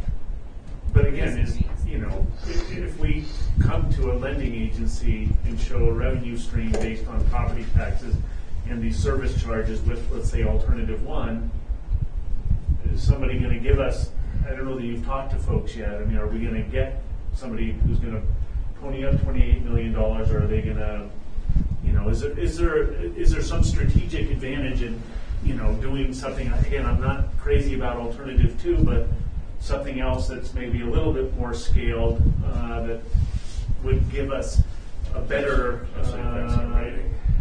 chance of getting, better lending. Right. Yeah, so that first alternative gets us reasonable basic debt service coverage, just simple revenues less O&M divided by outstanding, we're going to be running over 1.5 times. So from that perspective, yes, if there's some specific requirements through a revenue bond today, that may be different. Through an SRF program, it's usually 1.1, 1.15. They're starting to creep up to 1.25. We do carry that with the 226s. We have that. With the debt I have built in, the 28 million. But I would assume as it relates to borrowing, because typically, well, if it's SRF financing, I'm not sure if our rating is as, it really is a thing. Yeah. I think if we're doing straight up revenue bonds, then whether we're a AA rating or an A minus or a B plus or whatever, I think it could come into play more heavily, because the higher your rating, the better interest rate. But if we've adopted a 5-year rate, if we have a Prop 218 5-year rate program that's been adopted, that's a pretty high level of security for both us and whoever might want to loan us money. That okay, here's where they're at, here's where they're going to be. They can, it's well mapped out, even if the revenue isn't coming in year 1 or year 2. I mean, is that a fair statement? That's a fair statement, yeah. Especially through the Prop 218 process. They're still going to take into account the political, public aspect of it, but they will build, generally speaking, when I work with folks, the financial advisors that do this, they will build in those rate adjustments through the adoption period. So if you adopted 5 years, we'd adopt whatever those revenues are supposed to be. Year 6 and out, it just stays flat. Right. But they'll, at least if they're adopted, they will put those in those pro formas that they'll use. Now that's going to be unique to each agent's lending agency authority that you go through. But yeah. Okay. So, I think it comes back to, are we comfortable with our customers with 25%-ish rate increases this year and next year, or are we more comfortable with like a 25%-ish rate increase this year and then 10 to 12% per year consistently over the next 4 years in terms of a kind of a phase-in and adjustment program? I can So you're see saying going lower, so not ending up at the, still getting to the same 596.58, Okay. but getting there. So Over 5. basically year 1, doing a correction so that we've got O&M. So the combination of our property, what I'm being told, if I'm not mistaken, is a combination of our property tax and our rates are not currently covering our O&M expenses. So, that's a completely upside down business model. It's not, you can't survive in the long term. So making that adjustment in year 1, that's straightforward for me to support that, especially in light of the fact that rates have been flat for like 7 or 8 years prior to this. Then the question is, how quickly do we want to build that rate contribution to capital, right? Because I kind of look at everything beyond year 1 as kind of getting back on track and funding capital, which in this business is also an ongoing expense if you do it properly. You should be targeting a certain amount of money that goes to capital replacement each year. We've gotten behind on that. We need to get back to it. And the question is, how quickly do we need to get back to it? The quicker we get back to it, the better from a business model standpoint from our perspective, but the more abrupt it's going to be for the customers that are paying for it. And I'll just to caveat real quickly. We did look at that at one point. I don't remember what it looked like, but I'll work with Crystal and we'll try and run something to see what that smooth would be and see how that looks. And then we can get that all back to you. so the 3.5 goes up, but the year 2, 26.5 sort of goes down. Yeah, probably. In that one. Probably 26, 27, 28 all go up, and the other one goes down. Yeah, you know, I guess, I don't know that that's really gonna, I mean, I think they're gonna see the biggest number, and I don't think that, maybe I'm wrong, but I don't know that that's gonna really move the needle much. You know, I think I'd be inclined to, you know, try and front load it. You know, if we're gonna do 26th of year one, I don't know, we can play with it. I'd be inclined to not delay those revenue streams. If we're gonna get them to buy in on 26.5 in year one, and we'll then, I don't know. That's where having some of these non-residential customer kind of frames of reference would help me out. Yeah, and I think that we can come into the February meeting with still alternatives. I mean, we're gonna need a, what do we actually adopt? Is it the last slide had something, but is it a resolution, or what is the board action that we take? We accept it, and then we set the hearing date, and you have to have 45 days notification before the hearing date to the customers. So the reason why I had proposed April is to have that 2-month Right.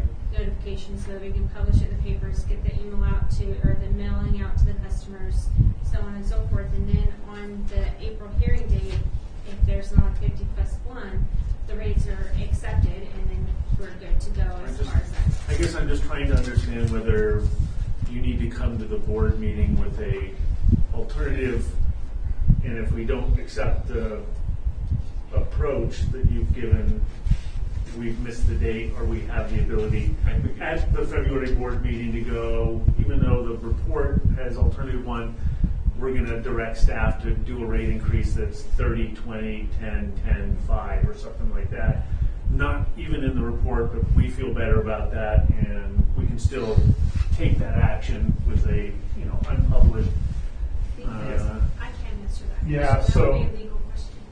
Or Sean knows. What I'll need, or what we'll need coming out of that February meeting is what that plan looks like, because we need to put the rates in the 218 notes.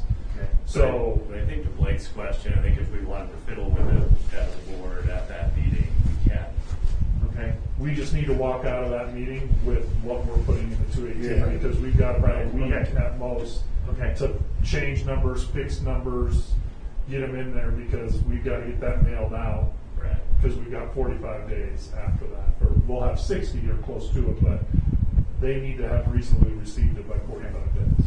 So you're asking if we came with this and you decided you want to do not either one of those, and you decided you want to do like 35, 35, and then 3.5 out, can you Right. make that, and that's the decision in the February meeting?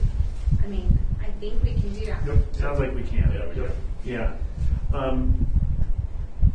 You know, because of the magnitude, whether it's alternative A or 1 or 2, this 218 notice, will you have a draft of that for us? I mean, I think, I want to be a good steward of our agency and explain to our customers, that why we're doing this. I think that it's going to be reasonable for them to wonder what's going on, why are we seeing, a doubling of our rates over the next 5 years, and being able to, I think we have answers to that, but we can't just say we're doubling your rates. Was that a press release? Without, well, no, I think it should be part of that notice that goes out to all of our customers, that talks about, the age of the plant and the capital plan that we put together. It's a lot to fit into a one-page letter, and that's about most people have that, willingness to look at, but I still think we need to do our due diligence. And so on top of all the numbers, I think there's the communication piece that we need to, it would be nice for the board to see the draft of, because, again, it's going to come back to us if there's protests, the decision we made, we know what the communication we've made to folks, so. We've been working on, internally, Celeste and I have been working on a process of that, but we have not drafted a letter at this point. Would it be reasonable to have, with the information you need for the non-residential, to have in the finance meeting that we meet before, come to the board with 3 or 4 thought out scenarios with the data that you requested? I think the one other scenario I would ask for would, so yes. My thought would be a scenario that in year one, got us to a point where we're covering O&M. And then what does it look like if we, in years 2, 3, 4, and 5, kind of go on an equal amount of increase each year that's kind of more of a straight line rather than kind of up, down, back up. Right. What would that look like is what I'd be curious about. So 26 and a half year one, then what would be the number to get us to that 596 if years 2 through 5 were all the same? Yeah. And then the assumption is that years 6 and out are still 3.5% for your 10-year model. Right, and it's going to be 387 to 596. That's what, a couple hundred. It's like $210. So over 4 years, it's going to be around $50 a year. And just a note on that scenario, I may have to per EDU. We may have to go higher than 26 and a half in the first year just because we're going to lose some compounding, and that may impact our reserves too much. But to your point, yes, I can run that scenario to get us to the 596 and run that. That's pretty straightforward. Yeah, the other thing is you get sucked into the percentages versus the absolute amounts, right? As well. Yeah, I would probably encourage talking about the monthly change number more than the kind of like what's the elevator speech, right? It's like in year one where we haven't raised rates in 8 years. We're at a point where our annual operating expenses are higher than our annual income, so we got to make that adjustment. And then as time goes on, we've got some money saved already for plant reinvestment, but we need more plant reinvestment, and that's what we got to get to. I mean, that's in my mind, that's kind of the elevator speech. Right. Plant's 50 years old and starting to show signs of aging and some significant repair and upgrades, and we need to hit on our mission. The importance of what we do to our community, and to not do it. The consequences of that. We're here to protect the public health and environment. It's hard to have people argue against that. Right. So just an interesting tidbit, and Dale, I'm pointing at fiscal year 24, the $387.09. That's the alternative one. That's that 26.5%. We did this before I did the CPI chart. If you remember the CPI change, we would have been at about the same levels. There would have been a CPI adjustment since the last rate adjustment. I see. It's just a coincidence, but it kind of jumped out at me yesterday when Crystal and I were putting some tables together. It's like, oh, that was interesting. That's where we would have been at that level. Thank you, Rochelle, for the little star on there. At that level. And then we would have only been looking at the out years as part of that. So it's just another elevator speech component. When you talked about not having raised rates, that's kind of what it looks like. Right. So this is just looking at absolute numbers. In alternative one, it's $80 in year one. It's $100 in year two of an increase, and then it's the number's right up top. Yeah, so I'm doing the math. Pretty good about the top. So it's 80 in year one, 100 in year two, and then down to 50 and then 40 and then 20 in the out years. So, okay. Mr. Chairman? Yes, sir. I've got a couple of comments, if I may. Please. The first one is for Rochelle. Rochelle, if you could include in TTSA's report to Olympic Valley Public Service District this slide that we're looking at right now, because I'm sure it's going to be part of the discussion that we have at our monthly meeting. That's number one. Number two, You know, Sean, the numbers that you're showing us for what we're dealing with is not a surprise for me, only because we haven't had a rate change since 2011, and this right here shows that what can happen in that period of time. And now, this is the first presentation of this study. Next month, I think it's the February 15th, we're going to have pretty much the same presentation, Sean, with a few minor corrections, but really the nuts and bolts of what we've been discussing are probably going to be pretty much unchanged. Would that be fair to say? Yes, that's a fair statement. Okay, then where we go from here, this is the first presentation. We will have the next presentation on our February board meeting. And at what point, again, will we be sending out the Proposition 218 notices? So that would be shortly after the February 15th meeting. We're hoping for some direction from the board at that next meeting, and then we'll finalize that notice and send that out. Now, as far as for putting the notice out, Sean, shouldn't we have our public hearing and at least, I would only assume we'd have 2 public hearings. Shouldn't the Proposition 218 notice go out with the intent of us choosing one of these 2 alternatives? So you could do that, but ideally you all will select one.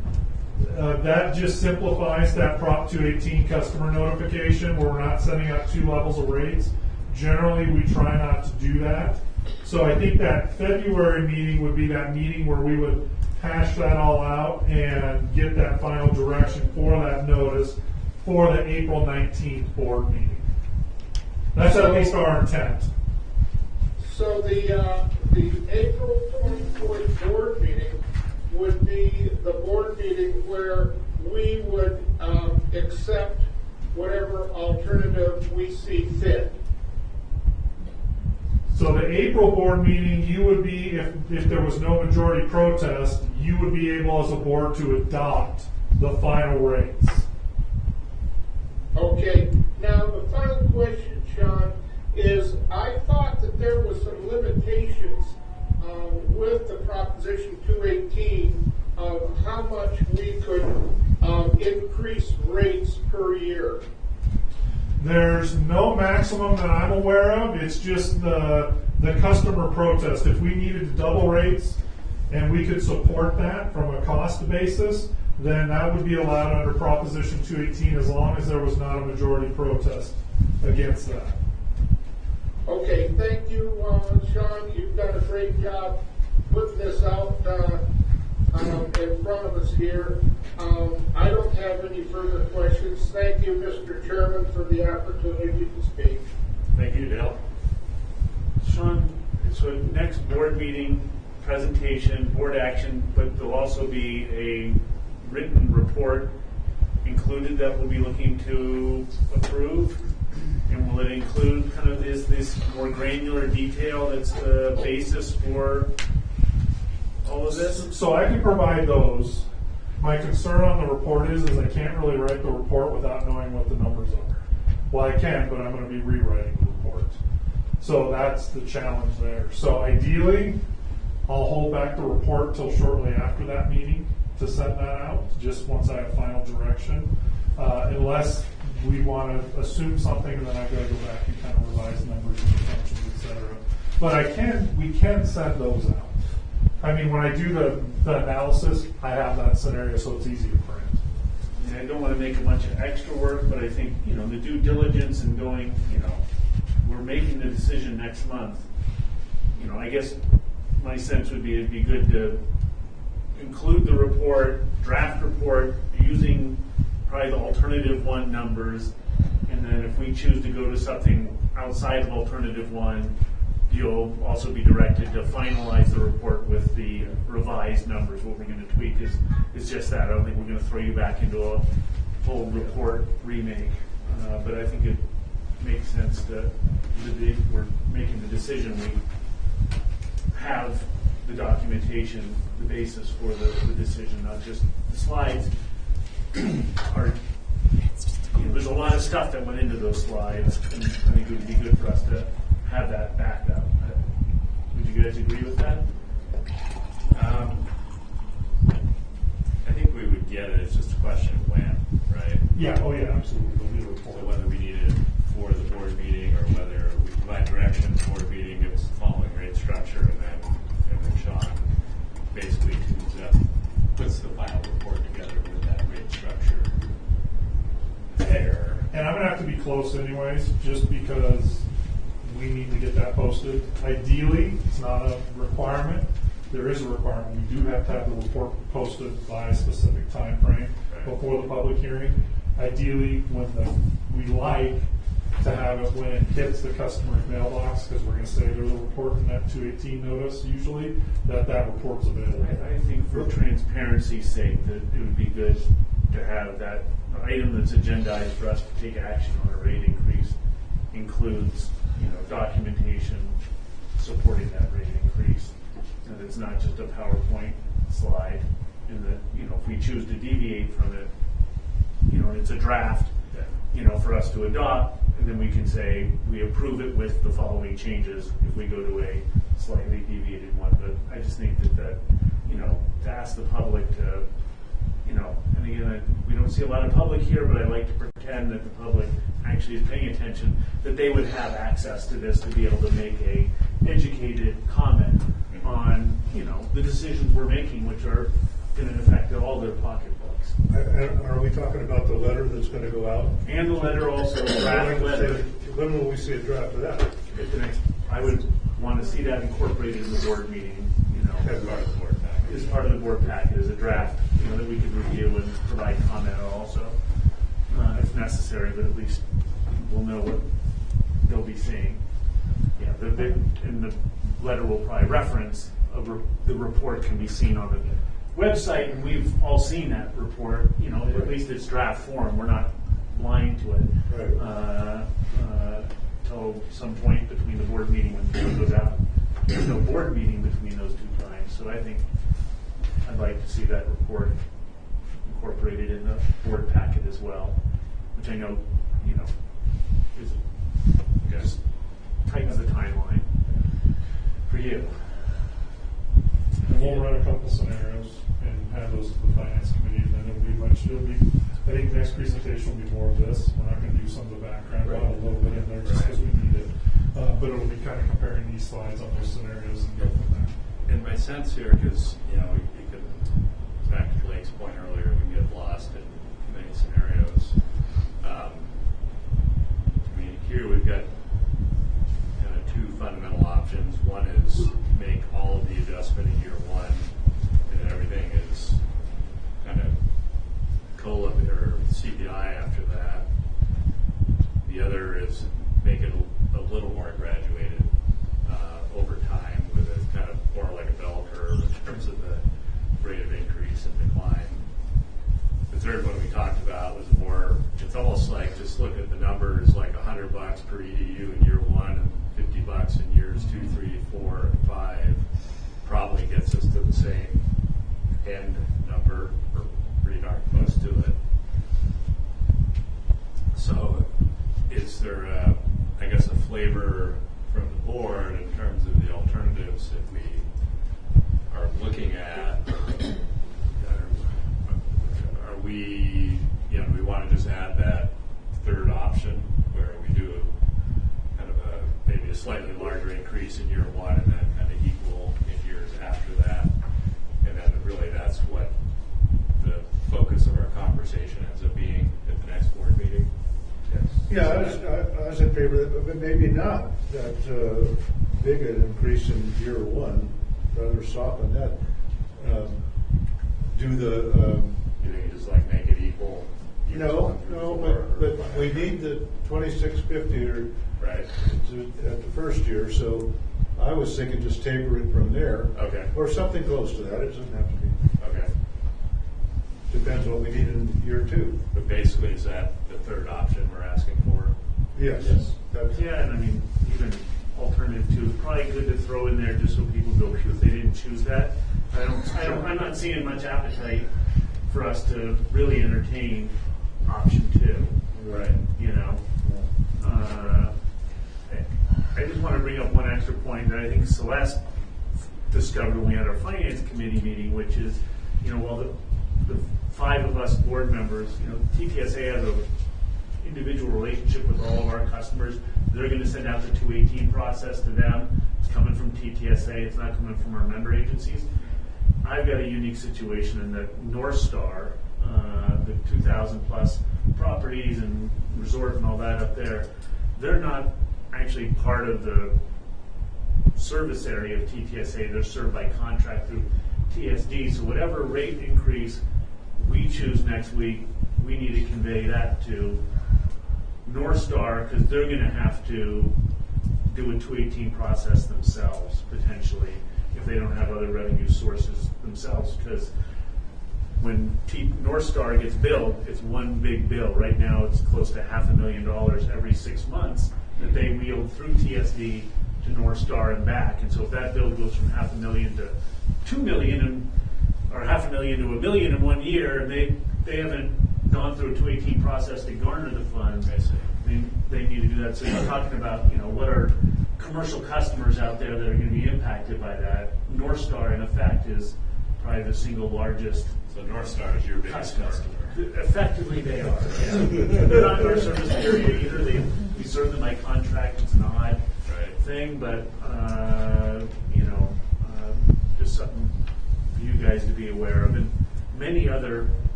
jurisdictions where there's a regional treatment plant that serves a bunch of different member agencies, whether they're municipalities with their own collection system or special districts, the regional plant raises its rate. It doesn't go through a 218 process because it just charges the member agencies one big lump sum, and all of us would have to go through the 218 associated with it. So we're sort of lucky in many ways. The TTSA is doing it. It's just, it's interesting how different agencies work, and so it's like blaming the higher rates on the power company. Right. Okay.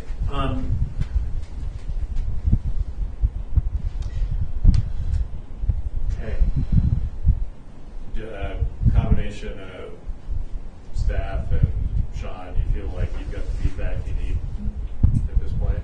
Yep, I'm good. I just wanted to point out one thing with option 2 that's in between, because there was the last discussion was hold year 1 at 26.5. I think Sean mentioned that if we flatten those other 4 years out, that 26.5 might need to be a little bit higher because of the reserve. So when we come back with that option, if you see 30, I'm just going to throw out a round number, that's why. But we'll do that in that direction. And I'll also look long-term to Blake's question of when do we hit our targets. I'll look at that because we have the model all the way out. So we can have that ready as well. It's nice that we get it down to the nearest cent, but I think to your point, Blake, it maybe implies a level of accuracy that may be beyond where. That's why I was like, okay, is it like $100 in year 1 and then $50 a year after that? I think it gets us pretty darn close to the same spot. And I want to move the meeting along, but I also want to just say, Richard, that hopefully you're sharing this information with, at some point, with your TTSA staff. I mean, there were, I think, concerns raised when we talked about adjusting our HRA benefits in the health plans. They should, see that the district, as we go through this process and the customers potentially come back and say, all you're talking about is raising rates. What are you doing to contain costs? And it's important that we, are prudent stewards of the district funds, and that we need to provide our hire and retain quality staff, but we need to do it in a cost-effective way also. That's going to be expected of our ratepayers who are asking to, double their charges, and so, Yeah, plan is to have an all-staff meeting here in the next couple of weeks, and now that we've had the formal presentation, Okay. we'll share the actual numbers. Okay. Do folks want a 5-minute break before we go to the next item? Sure. Okay. Next on our agenda is presentation and discussion of the connection fee rate study. Want me to just go? Yep. All right.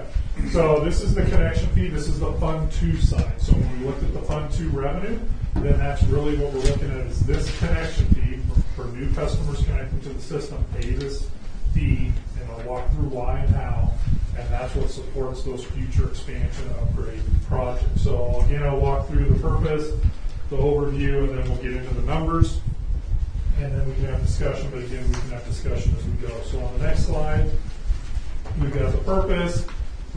Essentially provide that overview of the connection fee update.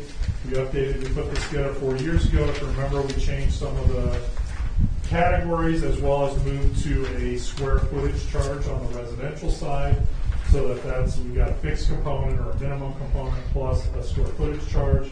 Again, gain that feedback or input from you all. And then on this, similar to the rate study process, same dates, we're going to try and hit this at the same time going forward. In this case, we just need a public notification that we're going to hold a meeting for the board to consider adopting updated connection fees.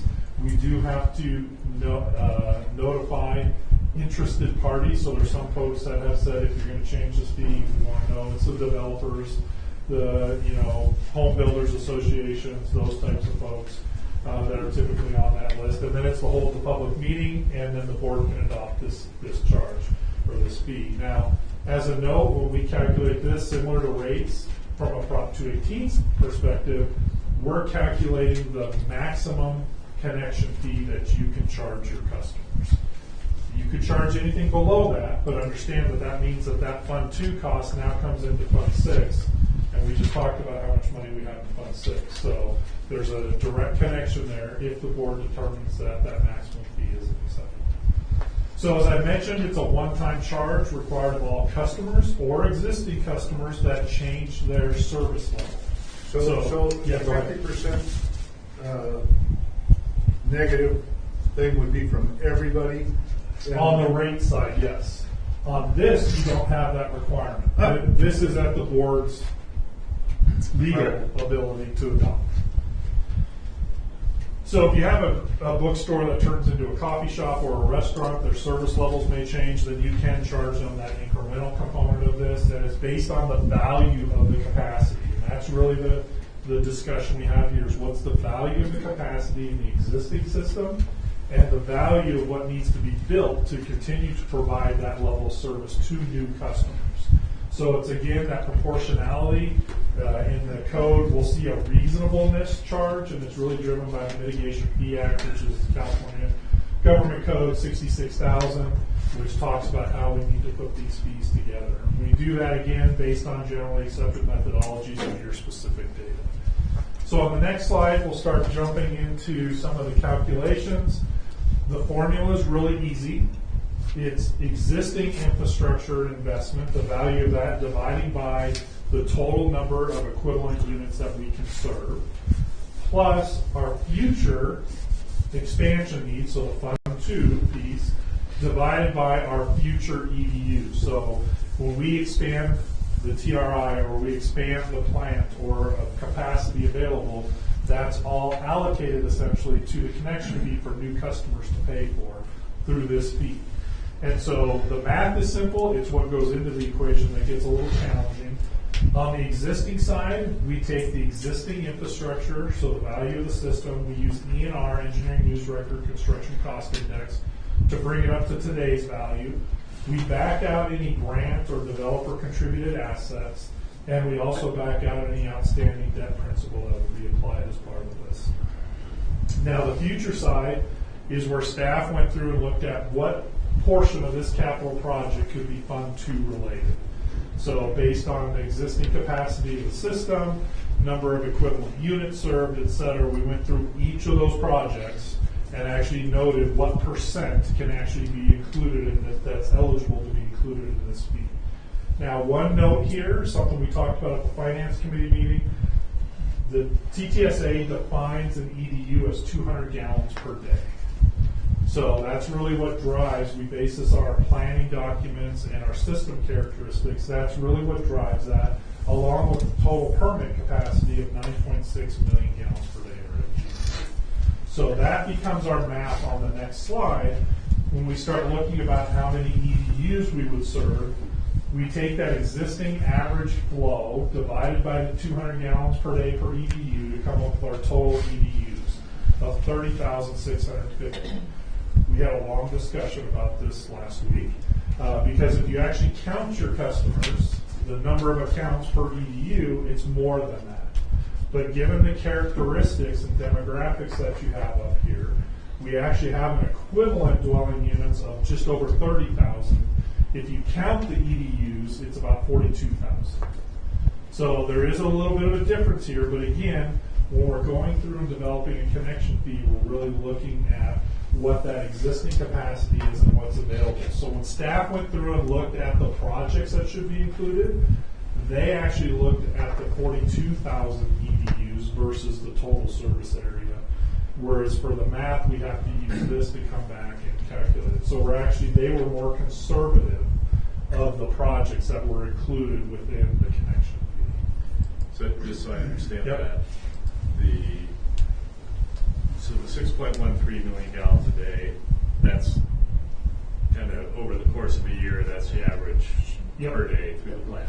That's the annual average dry weather flow. Dry weather flow. So that's June 21st through September 21st. Okay. And then the 200, that's an industry standard. That's TTSA's definition of an EDU. And it is pretty consistent with all your member agencies. It's in the ballpark of what everybody's using. So when you say we've got the 30,650 EDUs as compared to 42,000, the 42,000 is for, if you add up all the houses we've got and then all the EDUs we're building for, that's where the 42,000 comes from. Yeah. But on a capacity basis, we really don't have that many because second homes, timing of when folks are up here, et cetera. Okay. So if we have already 42,000 connected, and this is saying our total permit flow can allow 48,000, do we really just have 6,000 EDUs that can connect before we're done, or we're saying we can have 17,000 additional folks that can connect? At this assumed characteristic, it would be that 17. Because in reality, if you do the math, take the 42,000 EDUs, the 6.13, it's actually 145 gallons per day per EDU. That changes if you take the 9.6 MGD and divide that by 145, it's not 48,000, it's 60,000 EDUs at that level. But from a planning perspective for this facility, we can't assume that everybody's not going to be up here, right? That's what we're planning on. So this is essentially trying to estimate what that available capacity is at this level of use. So the actual EDUs currently is 42,000. So it's greater than the 30 shown there. And so the future flow of 17,000, we probably also are likely to have capacity to serve an extra 25,000 EDUs or something like that. If you're not, the plant is not constrained through the permit by the number of EDUs. It's constrained by the permit, the flow rate, right? Yes. Okay. So the reality is that if we've got 42,000 EDUs, the average flow per EDU is more like 150 gallons a minute. Correct. As opposed to 200, it's in the definition. Right. But again, from a planning perspective, when we're looking at sizing this facility, you have to look at from, okay, what if everybody's up here, right? And what's our definition? Everybody's using it, 365, et cetera. That's the challenge. And is the 9.6 permit number, is that a maximum amount you can have as an average dry weather flow between those months? Yeah, on a 7-day average. It's a 7-day average during that June 21st to September 21st dry weather flow. We are not allowed to, for our permit, exceed the 9.6 over those 7 days. That's any 7-day average during that period of time. And we know that, that period of time in particular, you see big weekends and, pretty quiet. We do it midweeks. If I remember right, the 6.13, we went back 10 years, 15 years, I can't remember. 10, yeah. For this, and I don't remember exactly which year with the 6.13. That was the average 7-day annual average dry weather flow during any period of time was at 6.13. But we took the one that was the highest during that period of time because we are based on that flow. So that represents our peak 7-day flow average that we've seen as a plant during dry weather conditions. Yes. Which is what we're valuing the connection fee around, right? It's that potential to place that capacity demand on the system. So that's why we went back to that peak component. I was thinking ahead of everybody did that. Okay, so You guys have other permit flow requirements also, 15.4 right? MGD Max instantaneous flow. And that's just truly instantaneous, what's passing past the meter at that exact moment. Are there other peak, and that's going to be more of an I&I scenario flow, right? And then after that, we have loading, Okay. mass balance loadings and stuff like that. But those are our two flows. Those are basically our two flows. Your peak instantaneous of 15 and The 9.6 7-day dry weather. dry weather flow of 9.6. So, yeah, and assuming 200 gallons. Okay, yeah. I was struggling with this at the finance committee meeting, and I'm still struggling with it, particularly as it gets into the next slide and we start to generate a connection fee associated with it. and I've got some numbers for you. And so if you take those numbers, what we do, as I mentioned, is we take our existing assets, we bring that up with the 20-city ENR CCI to today. So we have the install date, we bring it up, we brought it up to August of 2022. So we actually had a couple months of pretty significant inflation assumptions, on the ENR. On the CIP for the future, then we look at the kind of two big projects. We have the TRI, the Truckee River Interceptor, this facility that are for oversizing, right? So either new facilities that are providing that capacity or that proportion that's related to it. And then we also have a couple projects, specifically the digestion project, we're dividing through by all customers. So some of these larger treatment process type of projects, we don't divide through just by the future. We actually divide through by all of the customers out there because it's a benefit to everybody. So there's a slight twist on this, but ultimately trying to reflect what that value is there for this. So the current fee is $5,000. That's what's been in place for several years. Go ahead. And then remember last time when we updated this, we actually came up with a fee of $6,222, but we did not have any future component, right? We didn't have the master plan to have our capital program in there. So that was just kind of that buy-in pieces. So that's the top half. If you take the total existing plant, bring it up to today's dollars, it's $346 million. Again, that's not a true reproduction, right? If this weren't here and you had to build it today, that's what it would cost. That's simply taking the ENR and bringing it up to today's cost. We divide through by our total EDUs of 48,000, and we come up with a existing connection fee component of 7,220. You take your future plant that we're allocated to Fund 2, the capacity connection fee eligible. The TRI is about $6.9 million. This facility is just about $11 million, so we have $18 million. Divide through by our 17,000, and we come up with a fee of $1,038, where the arrow is there.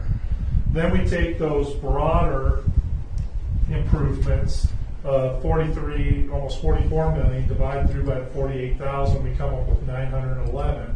You add those three, the existing connection at the top and the two by the arrow, we come up with a total fee of 9,169. So that's based on our current assumptions. Yeah, Dan.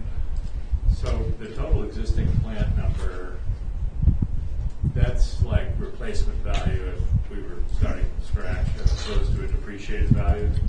Correct. It's a replacement cost new, not a replacement cost new less depreciation. But I would say it's, if you had to build this, it's not the value. If you had to build this today, it would probably be 3 times that number, would be my gut. That's just the ENR number. Okay. So the ENR number is? So it's built in behind the scenes. So let's say you put an asset in the ground in 1982. We say, okay, from 1982 to 2022, what is the change in that index, that ENR CCI index? And that's how we bring it up to today's dollars. We don't say, what if, I didn't go back to Jay and Mike and guys and say, hey, if you built this digester today, what would it cost? It would be much more than that number.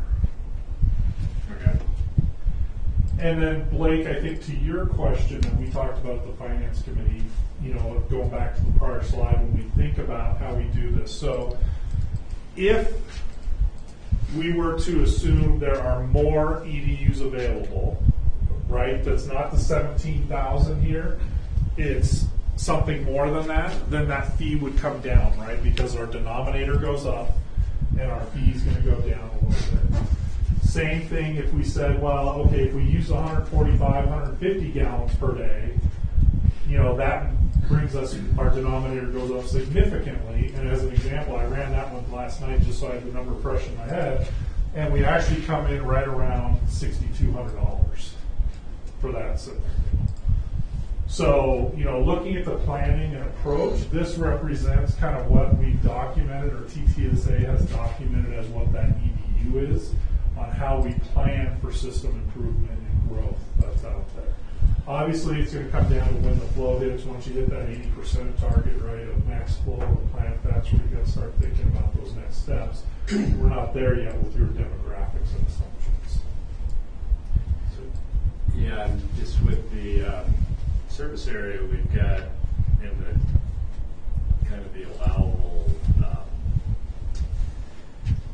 development, I'm not convinced we ever would need to add plant capacity. Just knowing the beyond the 9.6. Yeah, just knowing what I know. Development capacity and in the Tahoe City service area is pretty limited. Pretty limited in North Tahoe PUD. Squaller Valley just reapplied for that mega development in there. Right, and then can we even do that? Yeah. So,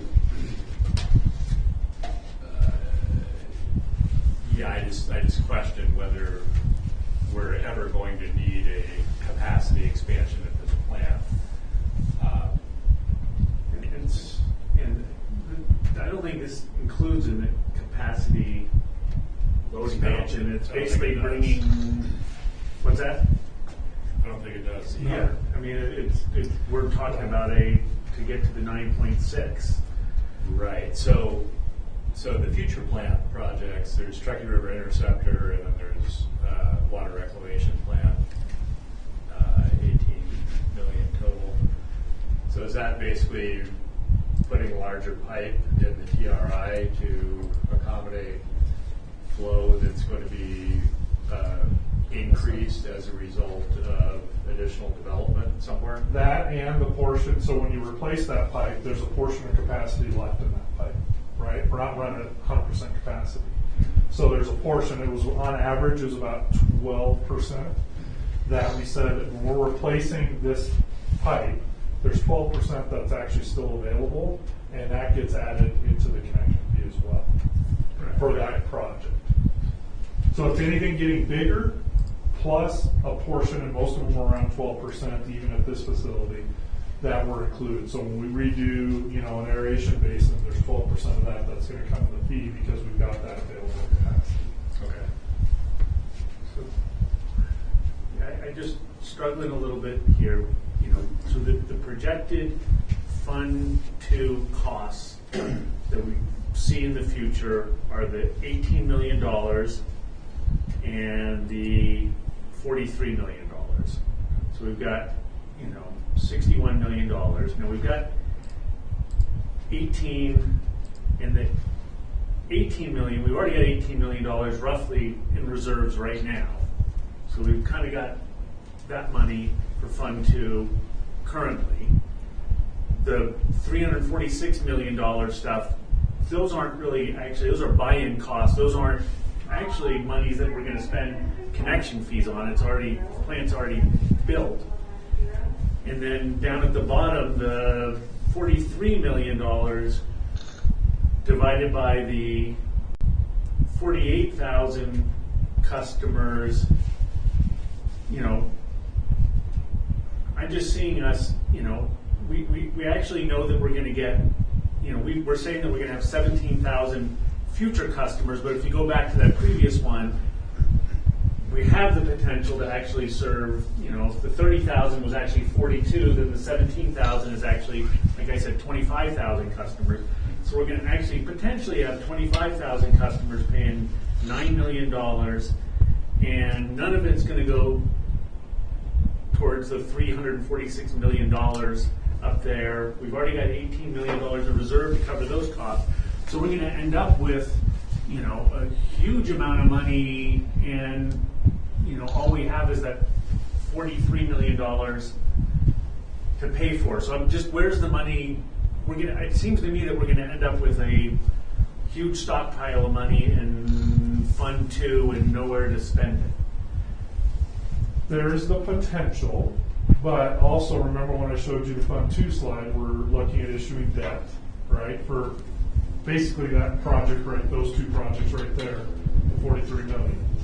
So that debt's going to go out over time. So we'll need the annual connection fee money coming in to pay that annual debt service as part of that as we go forward. And again, that's where balancing this out, and it's good that you all are looking at this more frequently, because that is the potential as part of that is we get way out here and all of a sudden growth's done, right? All your member agencies are tapped out, and either A, we're not going to collect any more connection fees and we still have to do the $43 million, or B, we've issued debt on that $43 million and we don't have the money coming in from the connection fees. So I think there's potential on both sides with connection fees. That's the challenge is, looking at this continually so you're able to kind of balance what that looks like over time, which is kind of what we're doing with that Fund 2 table, based on the current level of connection fee revenue that you're getting. So let me ask a question. Under this model, the bulk of the fees we would collect would effectively be new development purchasing into investments that were made in the plant decades ago to basically create capacity for it. So then, I think this goes to what Blake was saying, is when you collect that money for something that's already bought and paid for, what's the process to take the money from Fund 2 and move it back over to basically reimbursing the excess investment that's been made? We're limited on that because of the way the Mitigation Fee Act is written. It's a bit of a, depends on which attorney you talk to. It's kind of a grayish, blurry line. What I have always talked about is, to me, the best use of that $7,200 that we would be recovering is to pay debt service. That's an easy component to that. Now, you can also, so there's two ways to use these revenues. Pay debt service or pay directly for future capital projects that enhance capacity. So when we look at this, we can take these funds and we have existing debt that's about 72, 73% capacity related that we use Fund 2 to pay for. Then we can also apply these directly to projects in Fund 2, right? Pull right out of that Fund 2 balance and apply it to a project. So I think Go ahead. Well, so I was gonna go to the couple of big projects we've got coming up in the next 2-3 years. And that's more like, that's not necessarily capacity addition so much as it is capital replacement. It's both. It's both. Yeah. So there's some of those projects, a component of it, a percentage of it, that could be funded out of Fund 2. So what Sean was referring to, the 12.5%, I don't know the exact numbers on those specific projects, but it's going to be something very close to that. That a portion of it does go to this Fund 2 here. And is that the 43 million or the 18 million? It's both. Okay. Dave, did you have something to say, Dave? No, I'm good. So, I mean, I just did the math, and if we had 17,000 more connections, paying $9,000 per connection, that's going to bring in $155 million, which yeah, debt service, but I mean, we already have $18 million, roughly 23 potentially in our reserves currently. So I'm not sure why we're trying to bring in $155 million. And that's assuming 17,000 when, if you go to the previous chart, the 17,000 is actually probably closer to 20 some odd thousand. So we're potentially bringing in, if the plant got built out and this community had enough remaining connections, $200 million just to get to the 9.6 permit level. We're going to have $200 million of revenue into Fund 2. And so, yeah, I'm struggling, I'm all for, having good reserves, but, and I explained to Sean, this is, the connection fees and the 218 process is one thing. When we raised connection fees at TSD, there's a very, active lobby group between the Contractors Association, Mountain Housing Council that are very sensitive to connection fees because that impacts the cost of new construction. And there's housing, desires to build affordable housing here. And so a doubling of the connection fee is going to catch attention. And if you do the math and we're bringing in, $200 million to cover, $40,000 in projects, there's something seems a little off. And I understand that 17,000 or 20,000, whatever it is, that's going to take 20 years to come in. So we've got to finance $60 million of improvements in the next 7 years as part of this, and then it's going to take 20 years to pay off. So there is that timing challenge, and that's the tricky part about this is, we don't set this fee and tomorrow we get $150 million. We might collect that over 20 years. And the math's correct, right? If you just do the simple math, it is what it is. It's just how that's going to come in and how we ultimately finance this. And that's what we try and build in. And that's one reason why we back out that annual debt service payment is so we're not capturing that twice as part of it. So a couple thoughts. One, maybe global from a timing standpoint. We've got a certain timeline we're trying to hit with our rates. To catch basically this next fiscal year. We've got a Prop 218 process. This is the approval process for this it doesn't include Prop 218. We don't have a kind of a fixed timeline that we're up against. I think this is good information from my perspective. I think I would prefer to deal with the rate issue first and then come back and deal with the I don't want to be dealing with connection fee increases and rate increases at the same time. And I think some of the points Blake's bringing up, do we even need to, if we can't, because it's interesting, the AB 1600 allows us to capture from new development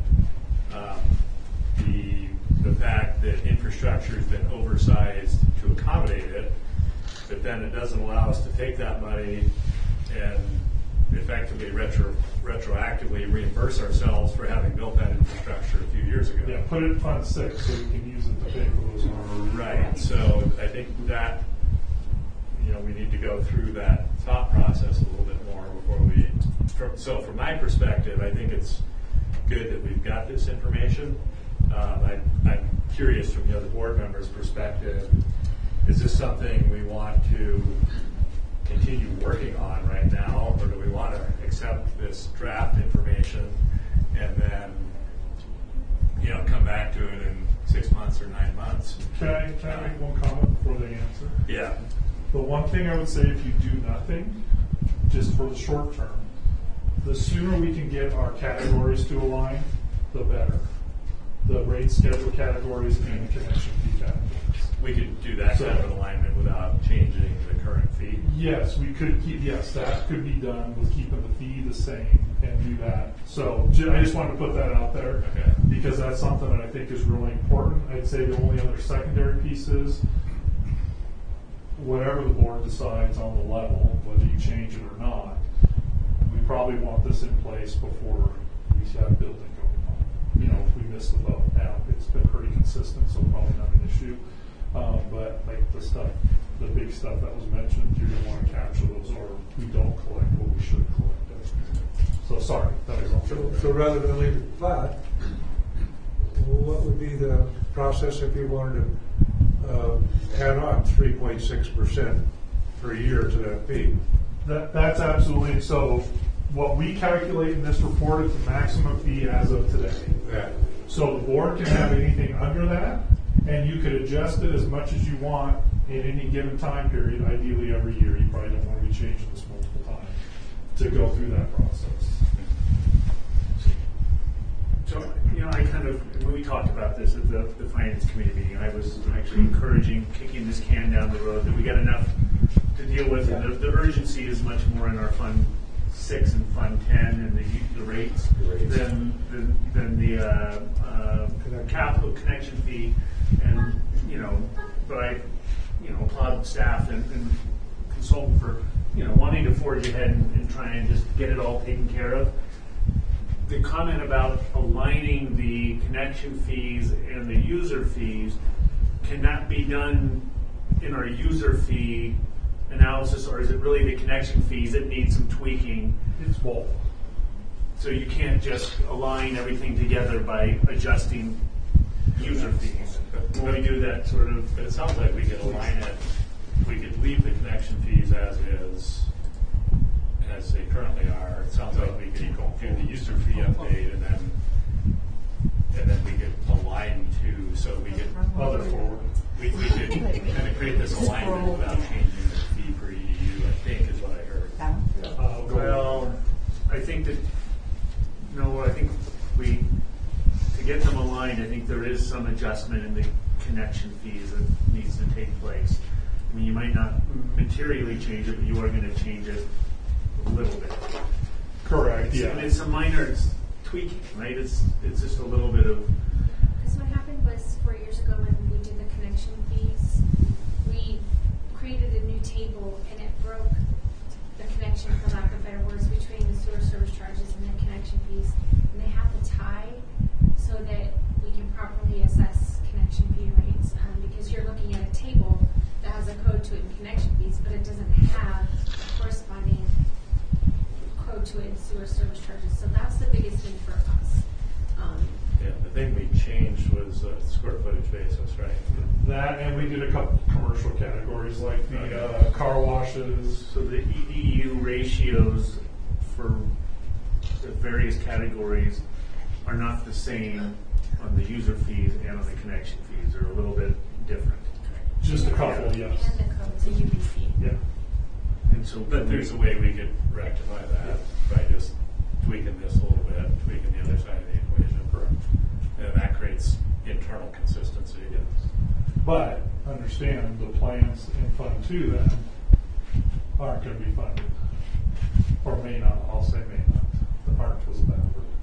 May not, right? To Blake's point of, are we going to collect 150 million or are we going to collect, 50 million, right? That's the range in this next 20 years that we may see as part of it. So that would be the difference between the two. If you left it at 5,000 then, and you didn't get the growth, but you still did the projects, all of a sudden Fund 2 is going to be depleted. and we may have to support it with Fund 6 or 10, as an example. What was the assumption on the total new connections? 17,000? 17,350. So if those were to all materialize, that would be 86 million in revenue. At $5,000 At the current rate. over whatever period of time. And which, in comparing that to the, I think it was like 43 million, was the actual. 43 and 18, or 44 and 18. Okay, so those are the dollar values of the projects that add plant capacity. Today. That those Fund 2 dollars would be eligible to pay for.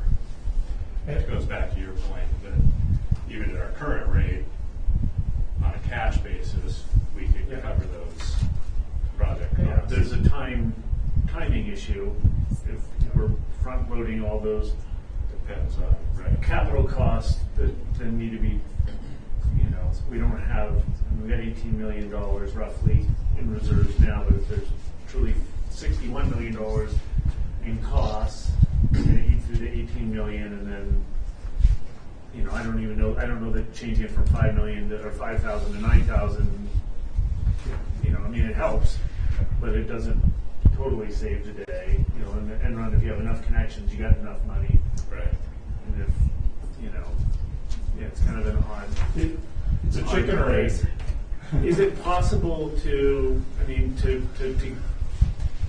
so for February, we're looking at moving forward with a user fee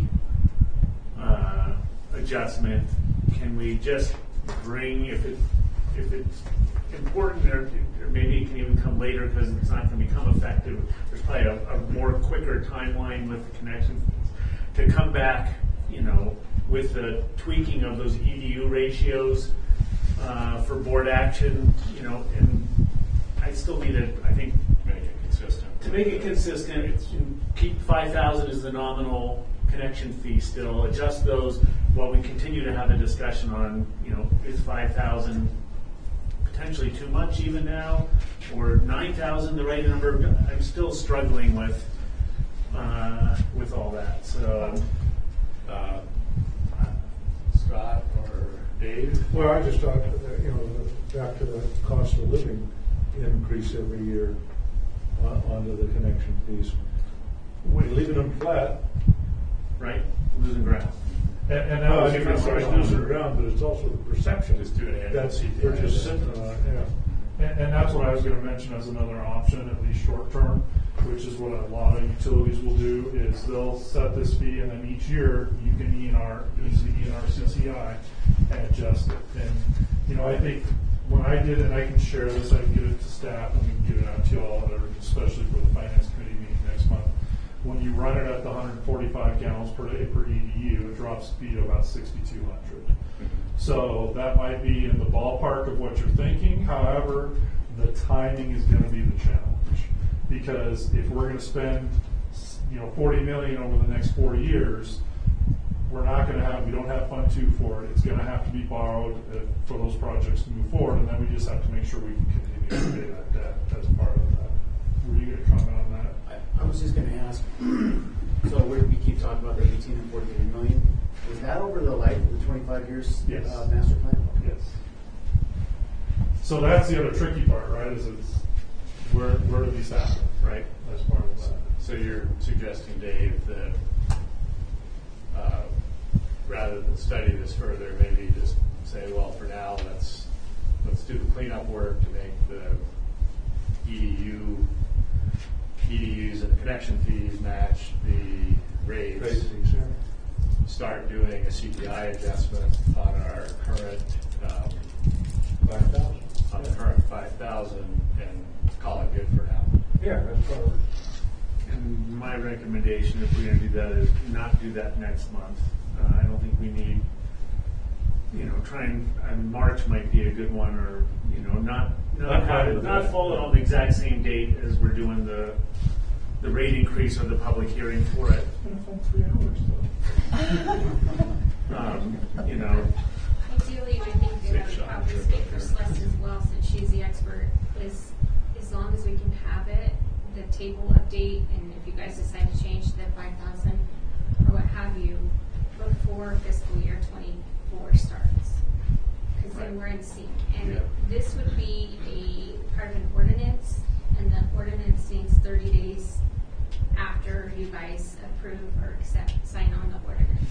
So I think based on that, an option could be to do the cleanup work now, stick with the 5,000 this year, or just do the CPI adjustment on the 5,000 this year, and then if we wanted to look at this in a more wholesale fashion, do that like after July 1, kind of looking at the following fiscal year as a target implementation date. I think your suggestion is, if I'm not mistaken, is if we're going to change the fee, try to change it at the start of the fiscal year. Even if you don't change the fee, I would like the table cleaned Right. up. And I think Sean, the ratios here, are they with the 5,000, what we currently have, which is our current? Yes. So this is the table that we want right here. Don't look at the red Yeah, square. don't go in the red box. Ignore But the that. rest of that table is what we want. Okay. So that is the cleaned up version with the current rate. Okay. Is there anything dramatic in there in terms of changing something that used to be $1,000 to $10,000, or is it? It's teeny stuff. It's fractions. Okay. What was the assumption to get to the 6222 in 2019? Is it the same assumptions that we're working with now? I'm just wondering what happened and why that wasn't instituted. Blake and probably kind of Dan too, actually, and Dale. So the discussion was similar to what we're having now. Was, do we need these funds collected? We don't have a future plan as part of that. So we felt, and again, to Dan's point was, okay, if we're going to collect 5,000 and it's all for, or 6,000 and it's all for existing infrastructure, and it's a blurry line on what we can use that for, we can't go and put it in Fund 6 necessarily. That's where the discussion went. And so at that point, the board had said, you know what, we're right before my item. I think they approved the master plan to go forward, or right around that time frame. And so it's like, let's wait till the master plan's done, then we'll come back and kind of think this through and see where we want to be at that point. I remember the 6,200, we were, again, those are costs for capacity expansion. And the only projects we had on the books were those that were in the 5-year window. Okay.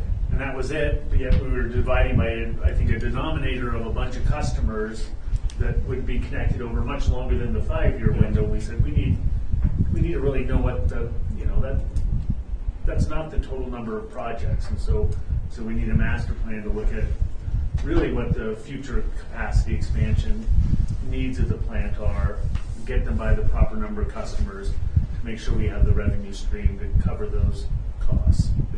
The other thing, the main driver behind looking at the connection fees there was to convert our residential fees to a square footage basis. Okay. Instead of we were charging the same for a 500 square foot condo as we were for a 5,000 square foot Mars camp home. Okay. And that we wouldn't change. So ignore the red box, go to the left of the red box. That's where we're at today for the 5,000. We had our $1,500 minimum plus $1.75 per square foot. That got us to our $5,000 for a 2,000 square foot home. And we keep that regardless. We're not proposing changing any of that at all. At least we're not. That's up to the board, obviously. But Okay, so Dale, you've been very quiet. Wake up. Can you hear us? Oh, are we muted on that? We shouldn't be. Dale, can you hear us? Yeah. Dan was just asking, he probably couldn't hear you this. I don't think the mic picked you up. Dan just asked if you had any thoughts or comments on this. Not at all. All right. So, Thank you. I haven't heard a burning desire from anyone on the board to say we need to continue to soldier forward on this in an expedited fashion. I guess, do we want to request that we kind of hit the pause button on this effort and then revisit it?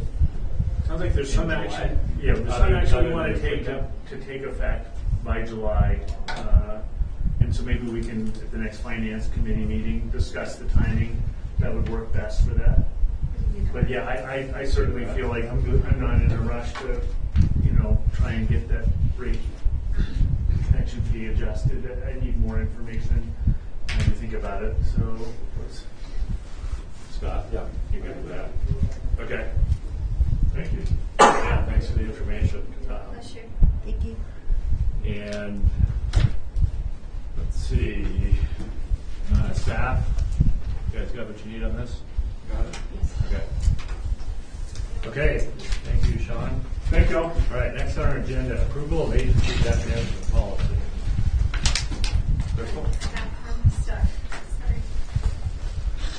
So yeah, we brought this. We're doing this review every year on an annual basis. We brought it last January for any updates. I didn't make any updates except for to change the on the very last page.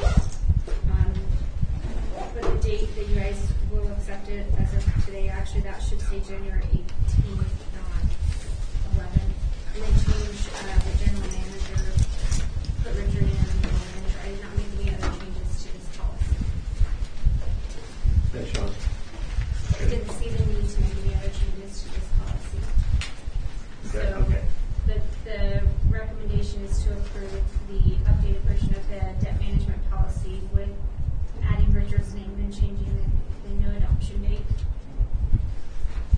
Okay, also move. Second. Okay, moved by Director Trezin, seconded by Director Wilson. Is there any public comment, Michelle? There's no public comment. And then I neglected to take public comment on the last two items, but I'm assuming there was none? There was none. I have no hands raised. Okay. And I'll go ahead and do roll call for that. Director Tresson, Yes. Director Cox, Yes. Director Smelser, Yes. Director Wilson, Yes. and President Williams. Yes. Motion approved. Great. Next on our agenda is discussion and approval of agency investments. So I put together some I have a presentation. Before we start on the presentation, Rochelle, can you pull up the Excel file? And you guys should have the printout of that. I actually prepared this Excel file for the investment agenda item. So Richard and I have met with several people, and I have been actually researching investments since I've been here for a year and a half. And in the time that I've been here, investments have changed from the best rate being, usually it's generally a longer term investment, which we didn't want to do because of the master sewer plan and us needing to raise rates and so on and so forth. But it's done an unusual flip where the shorter term investments are a higher yield. And so I just wanted I'm going to look at my Excel file versus up there because I can't see it up there. So on the first file, it's Fund 2, and I'm just going to quickly walk you through this so you can see where I'm getting my numbers from on one of my slides. What you're looking at is a 10-year summary for Fund 2 with the projected starting balance in that first column in fiscal year 23, adding the connection fees up from budget for fiscal year 23, and adding the fund interest for fiscal 23, getting a total revenue of $2.3 million. The CIP expenditures that you see here are directly from Sean's numbers that he added inflation to his expenditures that he added rate inflation to. I took them directly from his file. These are the Fund 2 projects, which is a combination of the 12% of specific projects and some other things in fiscal year 23. I'm taking out the wastewater bond, the 73% that is owed by Fund 2, getting a total expenditures of 2.9. So as you can see, just in fiscal year 3, we are using more of the money than we're putting in. with an ending balance of 16.3 million. That carries over to the next year. The next year, we're assuming a 1% increase in connections, a 4% increase in connection fees. Are you that right? Yes. And then 0.5, which is a very conservative number on interest, fund interest, which is in LAIF right now. And then you can just follow that all the way through. The CIP expenditures are from fiscal year 24 and so on and down for the 10 years. And as you can see by the graph, we're going to be depleting our Fund 2 money, but not until later. We have time. We have until fiscal year 30, and this does not take into consideration any rate increases for connection fees. Then on the second page, this is Fund 6 money. It's a little different story. It's the same process. We're in fiscal year 23. We're taking our sewer connections, adding our ad valorem, fund interest, and other miscellaneous revenue temp discharge at an estimate of $17.9 million in revenue. This takes into consideration no increases for any of the years, no rate increases, the 25.6%, none of that, because I wanted it to be a very conservative approach when I'm asking for approval to invest some money. So if you'll look at the ending balance for fiscal year 23, we're looking at 18.5 million, and then in fiscal 24, 8.2 million. Very conservative, because not taking into consideration rate study or the rate increases or anything. That's a quick and dirty of probably what I've shared with the Finance Committee extensively. Any questions on that before I move on to my presentation? No, I mean, this is basically an analysis of how much money we can invest Correct. now without leaving ourselves Correct. constrained for using the money on capital projects, right? Right. I just didn't want it to sound like I'm coming out here with, hey, randomly I want us to invest this much money without support on that. Okay, now I'm ready for the presentation. This is fairly painless.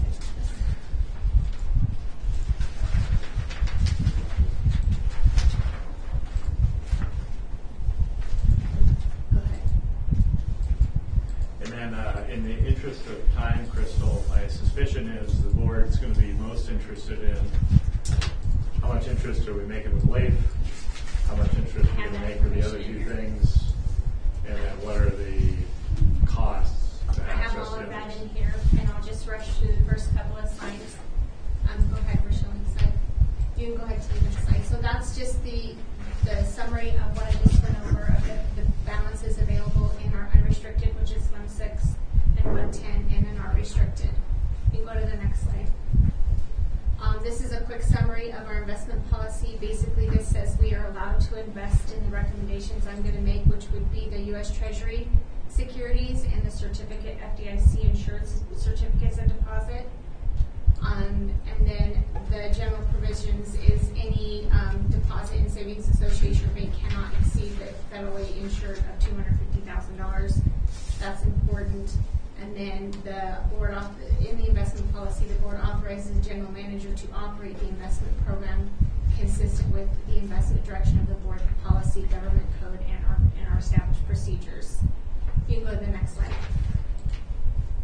So this is a graph provided by Stephen Gortler of the yield, the U.S. Treasury, the short-term U.S. Treasury yield over time, and as you can see, it's significantly increased. You can go to the next graph, and that was over 1 year. This is the graph that shows the short-term U.S. Treasury yields are approximately double the rate paid by LAIF, also provided by Stephen Gortler. And then you'll see the various yields on 3 month, 6 month, 12 month, and then the dashed line is LAIF's interest rate. You can go to the next graph, Rochelle. And this is a yield curve as of January 13th from the California State Treasurer's Office. Can't see the slide. And this just shows that your best interest rates are in your 3, 6, and 12-month investments. Okay. Quick summary of why U.S. Treasury securities They're the safest and most liquid investments. They are backed by the full faith credit of the United States Treasury, which is the same pledge that secures FDIC insured bank account deposits. There's no dollar limit on what they federally guarantee, where there is a dollar limit on FDIC insured. And advantages, I'm going to present to you a ladder portfolio recommendation, and the advantages of that is that it can create and maintain relatively low cost and is easy to understand and manage. You have the flexibility of aligning with the agency's cash flows. We'll go to the next slide. So this one is this is the potential investment as if we did it, I think, 2 days ago. This was provided by Stephen Gortler, and what it is investing two $4 million investments, and this is from unrestricted funds, at one at 3 months and one at 6 months, with the maturity of April 30th and July 31st. That first year earnings being $139,000. Reinvesting, because I'm looking for under 12 or to invest in 12 months. Reinvesting when they mature at different ladders. So the 430, the one that matures in 430 will be reinvested at 5.1 for 6 months and mature on October 31st. So still in fiscal 24. And then the next one will mature, or that will be reinvested in August, and we can continue to do that if we have the funds, if we have the availability to reinvest those ladder investments.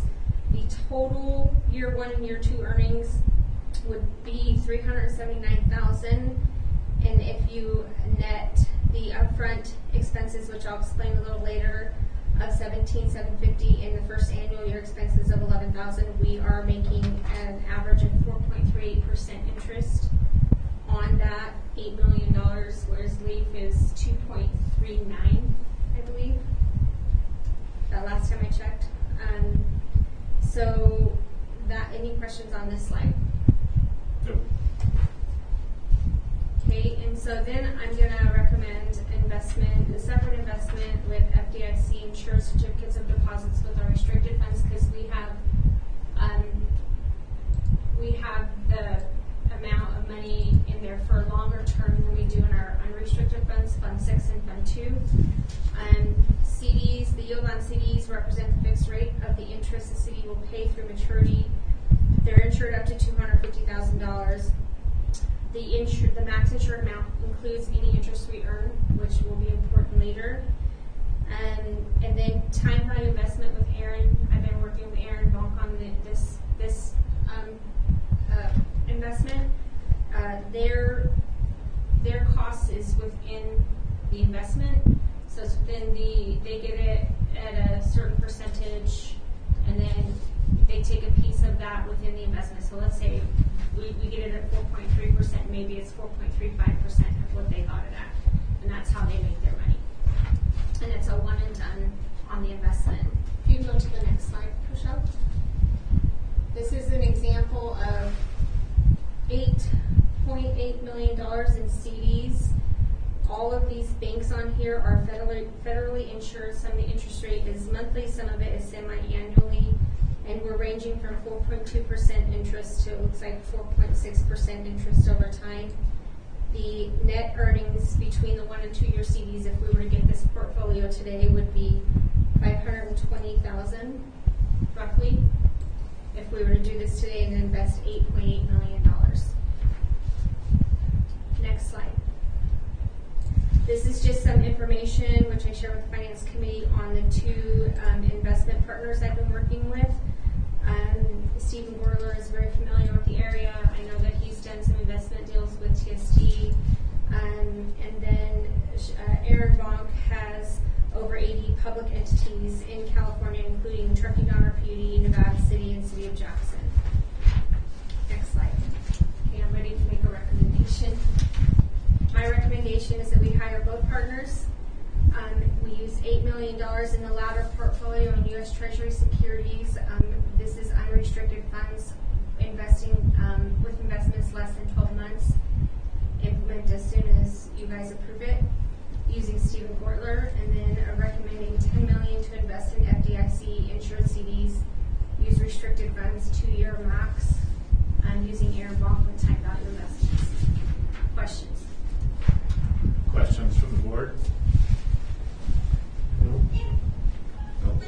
Dale, any questions? Now, who's Stephen Bortman? He was the guy that helped us with that refinance With our bond. a few years ago. Okay. Remember when we it's basically refinanced some of our debt from the denitrification facility. He also just completed a ladder portfolio for Truckee Sanitary District with Blake and Mark. Basically a financial advisor kind of guy that also can deal with bond issuances. And I will say the customer service of both of these, of both Aaron and Stephen, is stellar. Anytime you have questions, they answer. Call me back, make recommendations. So yeah, our investment policy, I guess, has three main, objectives: security, so we don't lose the money; liquidity, so we have access to it; and then lastly is kind of return on investment. And LAIF, who we've invested in, the vast majority of our $30+ million with, certainly provides security and liquidity, daily access to it, but has had very poor return on investment, which is when you got $30 million sitting effectively in the bank, you want to get some return on that. And so I really appreciate Crystal, looking for ways for us to continue to maintain security and the proper amount of liquidity while getting a better rate of return. Because with those amounts of monies, we're talking about hundreds of thousands of dollars a year of additional revenue potential. My big concern, and TSD did just do an investment with a ladder of Treasury securities, and we were very conservative. We left a good chunk of money in LAIF for the liquidity portion. That portion that we really felt comfortable we didn't need liquidity from, we've invested in this ladder. And just the graphs you produce in the charts, we've got some liquidity concerns, and so I just want to make sure that we're, it sounds like both these investment opportunities are going to net us greater returns, material greater returns. My big concern is that we don't, in both cases, that we don't end up in a situation where we are forced to, that we run out of available cash because they're locked into a security with a maturity date we're not there yet we need the money, or particularly these CDs that I think are even harder to get the money out. And so those are my concerns. My reasoning behind the splitting of those is so the unrestricted funds is where we would be most concerned about getting the money quickly, and that's why I'm doing it, recommending it being done in the U.S. Treasury securities, because we can get that money within 48 hours, and it's 12 months. It's 12 months or less, unless we decide to reinvest. The CDs are 1 and 2 year, and that's the unrestricted funds. That we have. We have all the way down to, we have 3 to 4 years of not even getting to the $10 million threshold. And so if you keep those in 1 year, that'll mature. So however much we put in the 1 year will mature within the next year, and then the 2 year will mature within 2 years after that, and then we can pull it all without any penalties. And I'll just say, when we invested transferred $9 million from LAIF into the Treasury securities, we looked at how much we wanted liquid, and then we added some safety factors, because you just don't want to be up against the edge. And so, again, I really am glad we're looking to get returns on investment, and I just want to make sure you've added safety factors again. I think moving some money into these portfolios is a good idea, and I guess I have a little bit of concern on that liquidity side. Are we putting we maximizing the amount? Are we getting a little bit closer than we want to get? Should we rein those numbers back just a little bit, just to make sure that we've still got are the liquidity we need. And the way of liquidity, is it that you can't get the money back, or you're just gonna take a loss?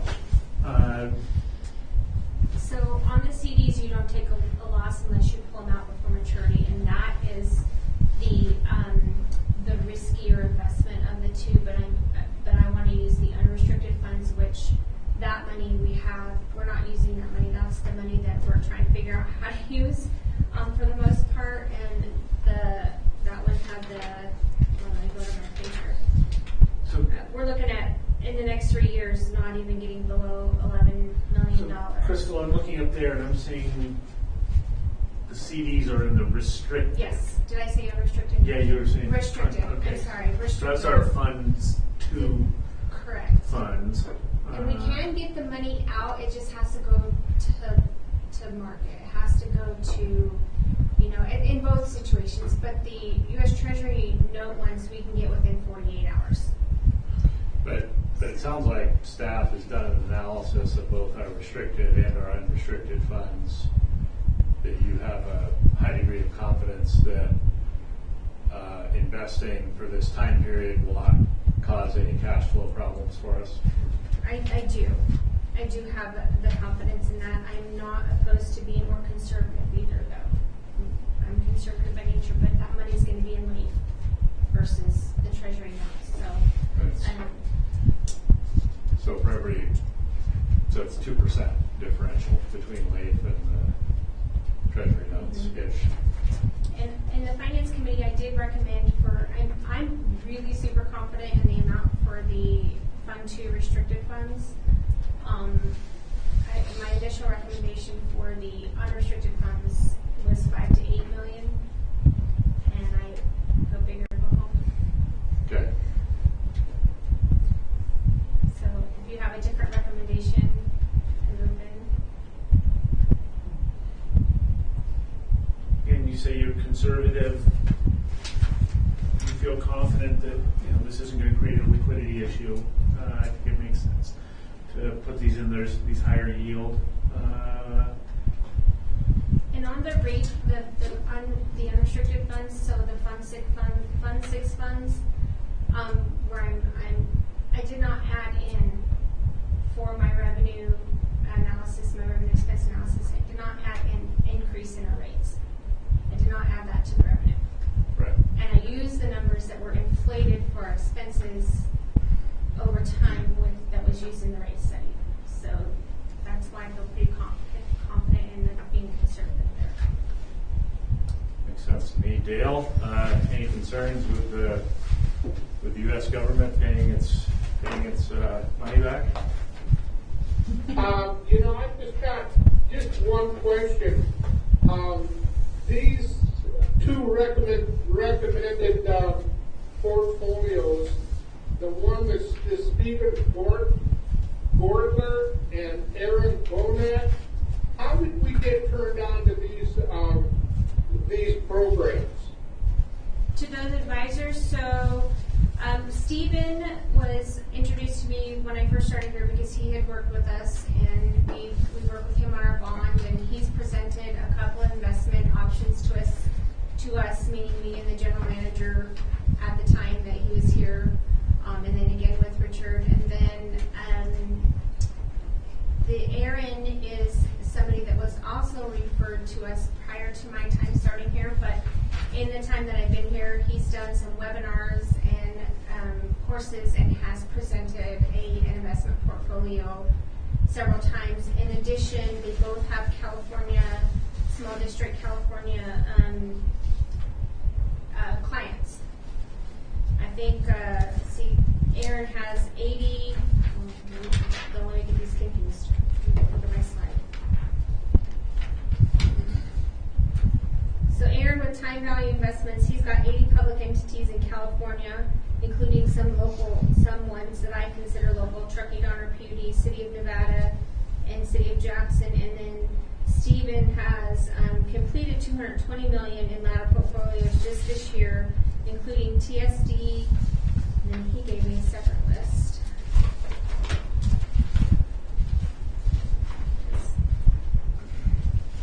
You able to hear that, Dale? I can barely hear Crystal, but I'm sure that Blake and Scott have reviewed this, and seeing these. I want to say private names, but it appears that FDIC has insured this Aaron Bonek and the U.S. Treasury Securities. This Stephen Gordler. I'm just not used to seeing this kind of portfolio, but if Blake and Scott says it's good to go, I'm with you. Thanks, Dale. When do you propose starting these? I'm going to be on vacation next week, and I would like to get started the week after. I want to take advantage of the short-term rates right now. The process takes probably 3 to 4 weeks to complete in both situations, 4 weeks max. So, and I would not, on the unrestricted funds, either one. On the CDs, we won't go over 2 years, we'll do 1 and 2 years, and on the unrestricted, on the treasury notes, we'll do 12 months or less. So 3, 6, 9, 12. And then as they mature, we can decide if we want to reinvest or if we want to just put the money back in leaf. Rochelle, is there any public comment? No public comment. I'll make a motion. So I move to invest up to a maximum of $8 million in the laddered portfolio of U.S. Treasury securities and up to a maximum of $10 million in FDIC insured CDs from restricted funds as presented by staff. And then also authorizing the expense for the money managers. Correct. Okay, got a motion by Blake. Is there a second? I'll second. Motion by Director Trezin, second by Director Smeltzer. Roll call, please. Director Tresson? Yes. Director Cox? Yes. Director Smelser? Yes. Director Wilson? Yes. Yes. And President Wilkins? Yes. I am. I won't call you next to each other from now on, Yeah, so we don't get It'll make messed it up. easier for both of us. I'll give you a rep. My hearing's not that good. Okay. Motion approved. Item 8 is approval of agency purchases in excess of general manager authority. Morning, President Wilkins, Board of Directors. As the board's aware, we were under the process of developing and building a temporary chemical dosage station. Due to time constraints and for the purchasing policy, I reached out to get verbal authorization to proceed with these purchases. This is just a cleanup to formally bring them to the board for approval. There were 3 purchases that exceeded the $15,000 purchasing authority. And that was the rental of the bulk storage tanks at $18,432.73. The 2 chemical feed pumps at $17,362.23. And then the actual bulk chemical at $22,000. So bringing the total to $57,794.96. So staff would recommend approval. The purchases have actually been made. Right, and did these actually exceed your authority? Because there are 3 separate purchases from different vendors. It's $15,000 per Got it. currently. Okay. And then this will make us able to do temporary disinfection while the work is being done on the plant. Yeah, that's correct. The one ongoing cost we'll have is the actual bulk chemical itself, but the system is up and has been tested, and we're receiving chemical today. Okay. Would anyone either like to make a comment or make a motion? I'll make a motion to approve. Motion by Director Smeltzer to approve the staff recommendation. Is there a second? I second. Is there any public comment before we go to roll call? Sorry, No public comment. Okay, roll call, please. Director Tresson, Yes. Director Wilson, Yes. Director Cox, Yes. Director Smelser, Yes. and President Wilkins. Yes. Motion Tell me what- approved. tell me what to say something. Okay, next is approval of contract for legal services with Barkowitz, Chronic, and Shanahan. Again, good morning. So, Board of Directors had entered into an agreement in 1989 with BKS for legal services for the Board of Directors and as needed for staff. With the retirement of the agency assigned attorney, we went to them to amend and update the agreement, naming Andrew Ramos as our attorney with a backup, and it also set rates, and that any future rates would be by board approval. The amended agreement was attached in the board packet. Staff would recommend that we approve the agreement. Thanks, Richard. Any board questions or comments? If none, would anyone like to make a motion? I'll make a motion. Motion by Director Smeltzer. Is there a second? I'll second. Second by Director Wilson. Is there any public comment, Rochelle? No public comment. All right, roll call, please. Director Tresson, Yes. Director Wilson, Yes. Director Cox, Yes. Director Smelser, Yes. and President Wilkins. Yes. Motion approved. Thank you. Next item is presentation of the laboratory information management software. Yes. Afternoon, President Wilkins, Board of Directors. I recognize you guys are on a marathon. I will be brief and leave plenty of opportunity for questions. So you've heard me speak about it in the past that the laboratory is kind of moving into the future and embracing some of the new regulatory issues. And one of the key pieces of that has been the implementation of a laboratory information management system, which we call LIMS because we love acronyms. So I just wanted to give you guys a brief overview of what we've accomplished with this. Staff are very proud. So first slide, which I'm sure is a question a lot of people are asking, why do we need a LIMS? So first and foremost, we've got a little bit of background. These TNI, you've heard that, another acronym, stands for NELAC Institute, which is actually an acronym nested inside of an acronym. So it's essentially a body of scientists from the environmental community that developed a standard for environmental laboratories based on an ISO standard, which is kind of a management system, effectively.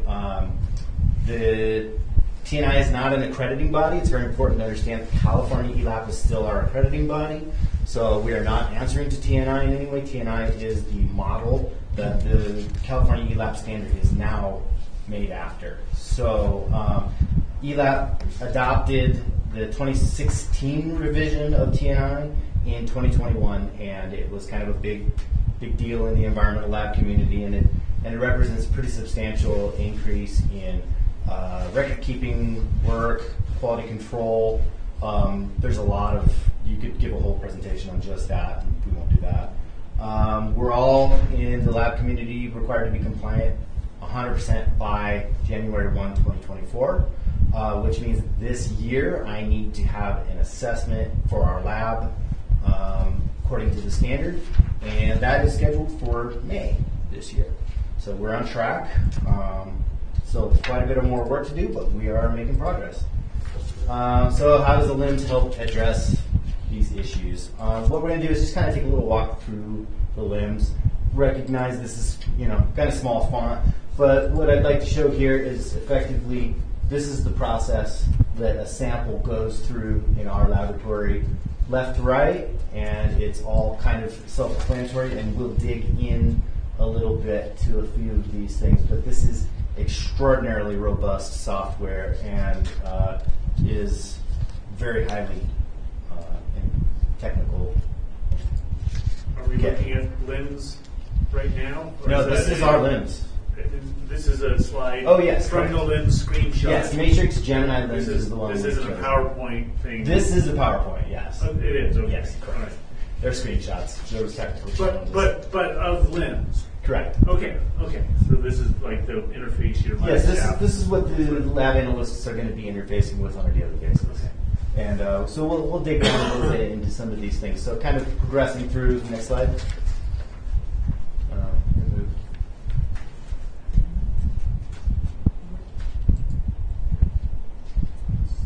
You see that? I see it. Richard The is arrow is watching me. There we go. Okay. So one of the important aspects of this is sampling management. So effectively what this allows me to do is to schedule all of the testing that we do on a recurring or special basis. And it's all of the analyses that will be required. So I can basically program our permit into this, and I can program any special studies and any special testing associated with it, and I can just assign it, and it actually automatically logs the samples in sometime before staff show up. Next. Another important aspect of the TNI standard is the need to manage samples on a bottle-by-bottle basis. In the past, we could just say a sample was a sample. Now we've got to track the location of, the disposition of, the temperature of every bottle that we maintain. So what this does, this is actually all of the different bottles you can see here on the left. There's a sample. If there's a 2 accurate, that's the second bottle of that sample. So those will always follow that through the entire life cycle. This allows us to leverage tons of reports. If you go a little bit over, Rochelle, you'll notice everywhere you see that green report looking thing, those are reports that we can leverage to provide information on what we're looking at. Okay, next. The LIMS includes fully integrated quality control, so each test has a method specified set of quality control requirements. There's duplicates, there's spikes, there's a whole bunch of different things. The LIMS actually has all of that built into the system, and as people are doing their analyses, you can see here there's samples, the ones with a name on them, final effluent, denitrification, those are samples. All the rest of that is QC. So there's a lot of QC. So this allows us to track it. It allows us to track where samples, where the spiking solutions came from, where reagents came from, where standards came from. So it all kind of tracks back. Next. One of the important new additions of TNI is having multiple tiers of validation for all of your samples and analyses. So we have to have a step of peer review, we have to have QC validation, we have to have sample validation. The LIMS has all of that built in, and it gives the opportunity where I can either do most of that myself, I can allow the staff to do a portion of it, but it's all routed through that. Data does not get out of our LIMS until it has met the criteria of being reviewed by at least 2 sets of eyes. Next. The LIMS has a module for tracking all of our instruments. So instruments have preventative maintenance requirements, they have calibration requirements. This right here allows us to track all of those things. It provides reminders for when things are due. Will not allow you to use an instrument as part of the test unless it has met criteria set forth in this module. So it's basically going to provide traceability for all of the calibration and maintenance that we do. It'll also track when components of instruments were replaced and changed, so we can track that.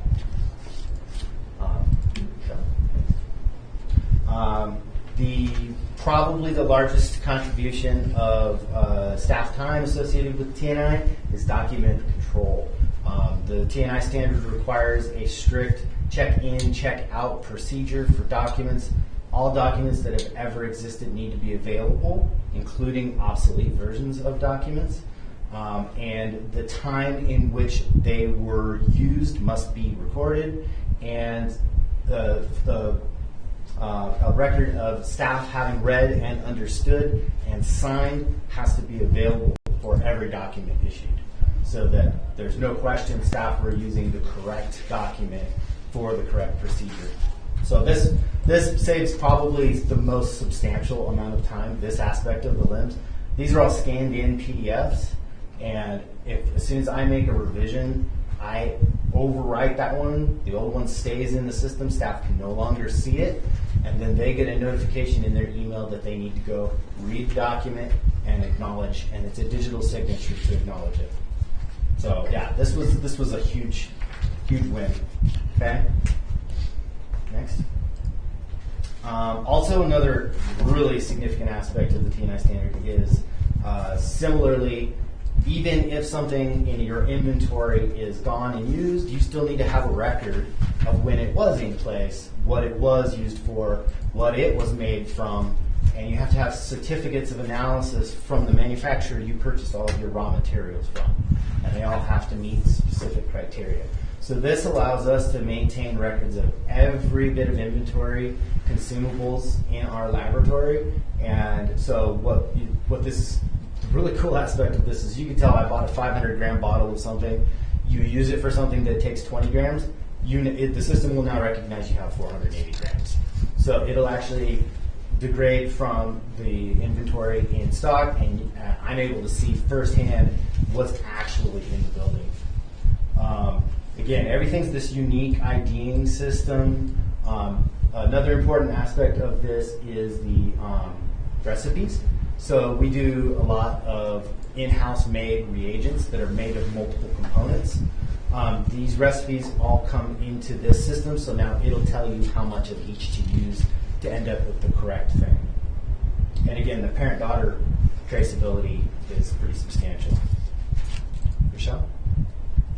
Another major thing is competency management. So in order to perform a test, we have to have standards that establish what a competent individual is before they're allowed to do it. And that's my job to make sure that I'm not letting people that are not competently trained to do stuff.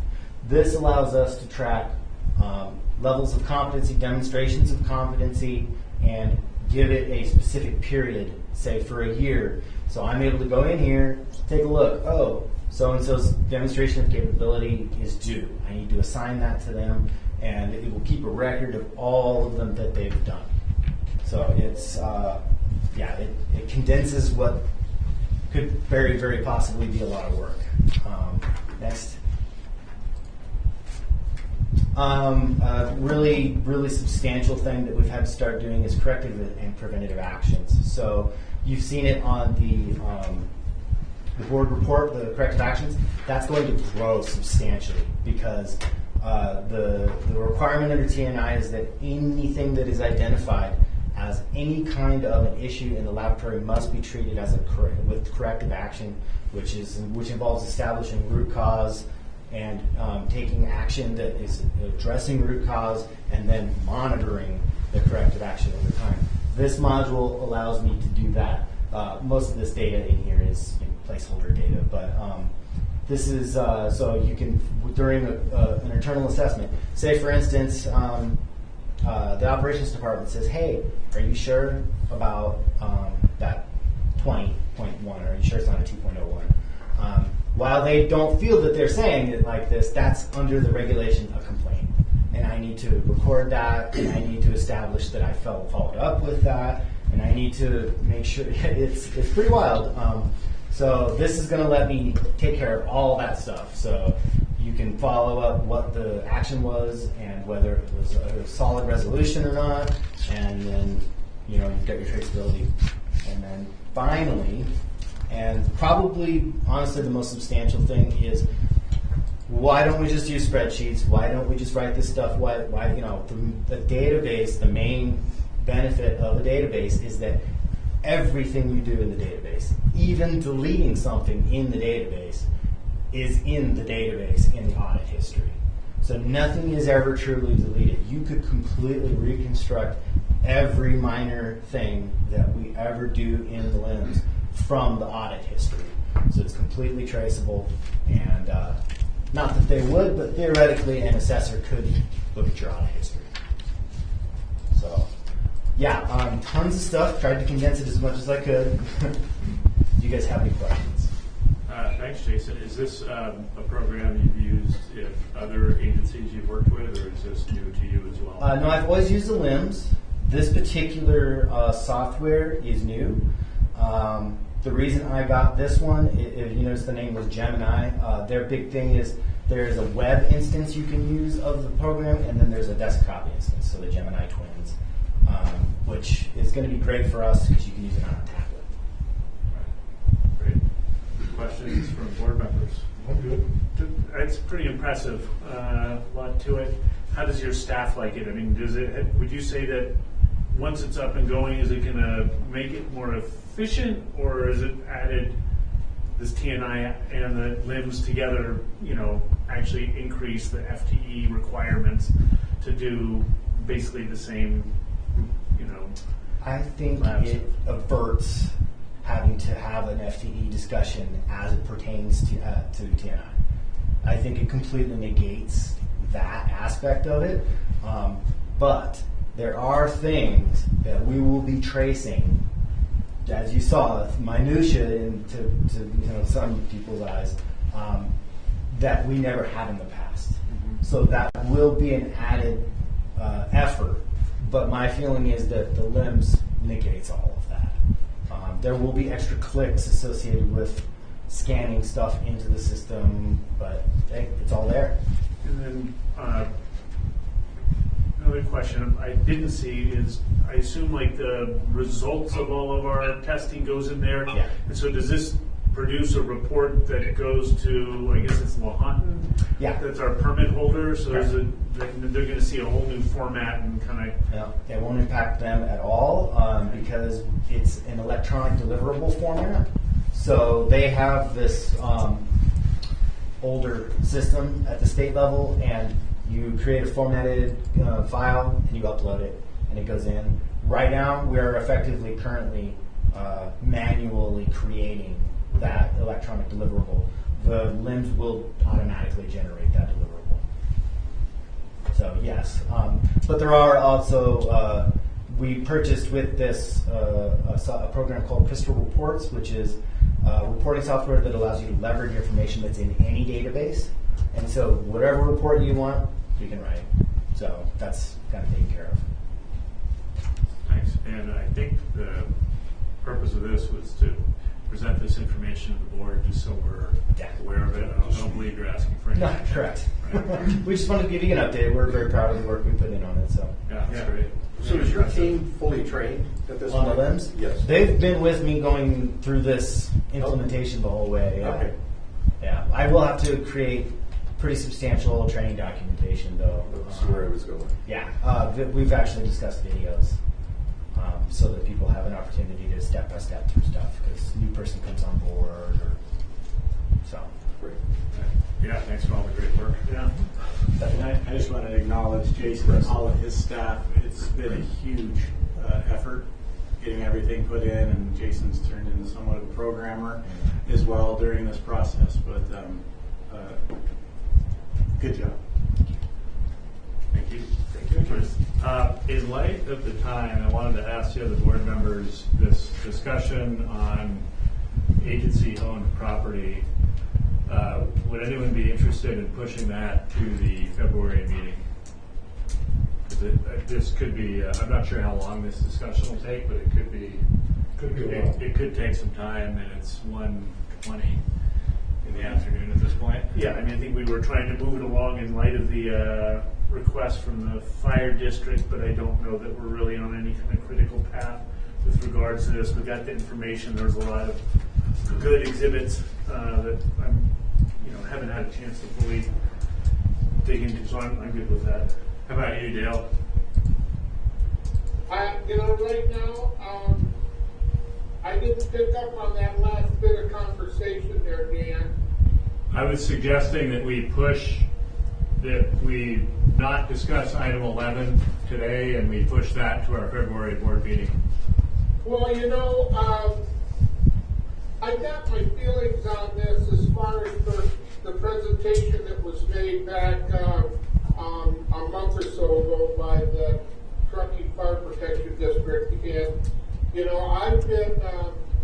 I've been very active in the fire protection over there in Olympic Valley, and I've always been a strong advocate of doing whatever we can to help the first responders and a training facility.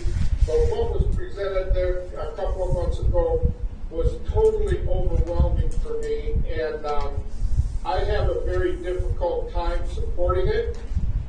What I would like to recommend that rather than to table this for further discussion at another meeting, that any applications or anybody that's wanting to use agency property, we maintain the same program we have in the past, and that is if the general manager feels that it's something that should be brought before the board for review, we can take it up at that time.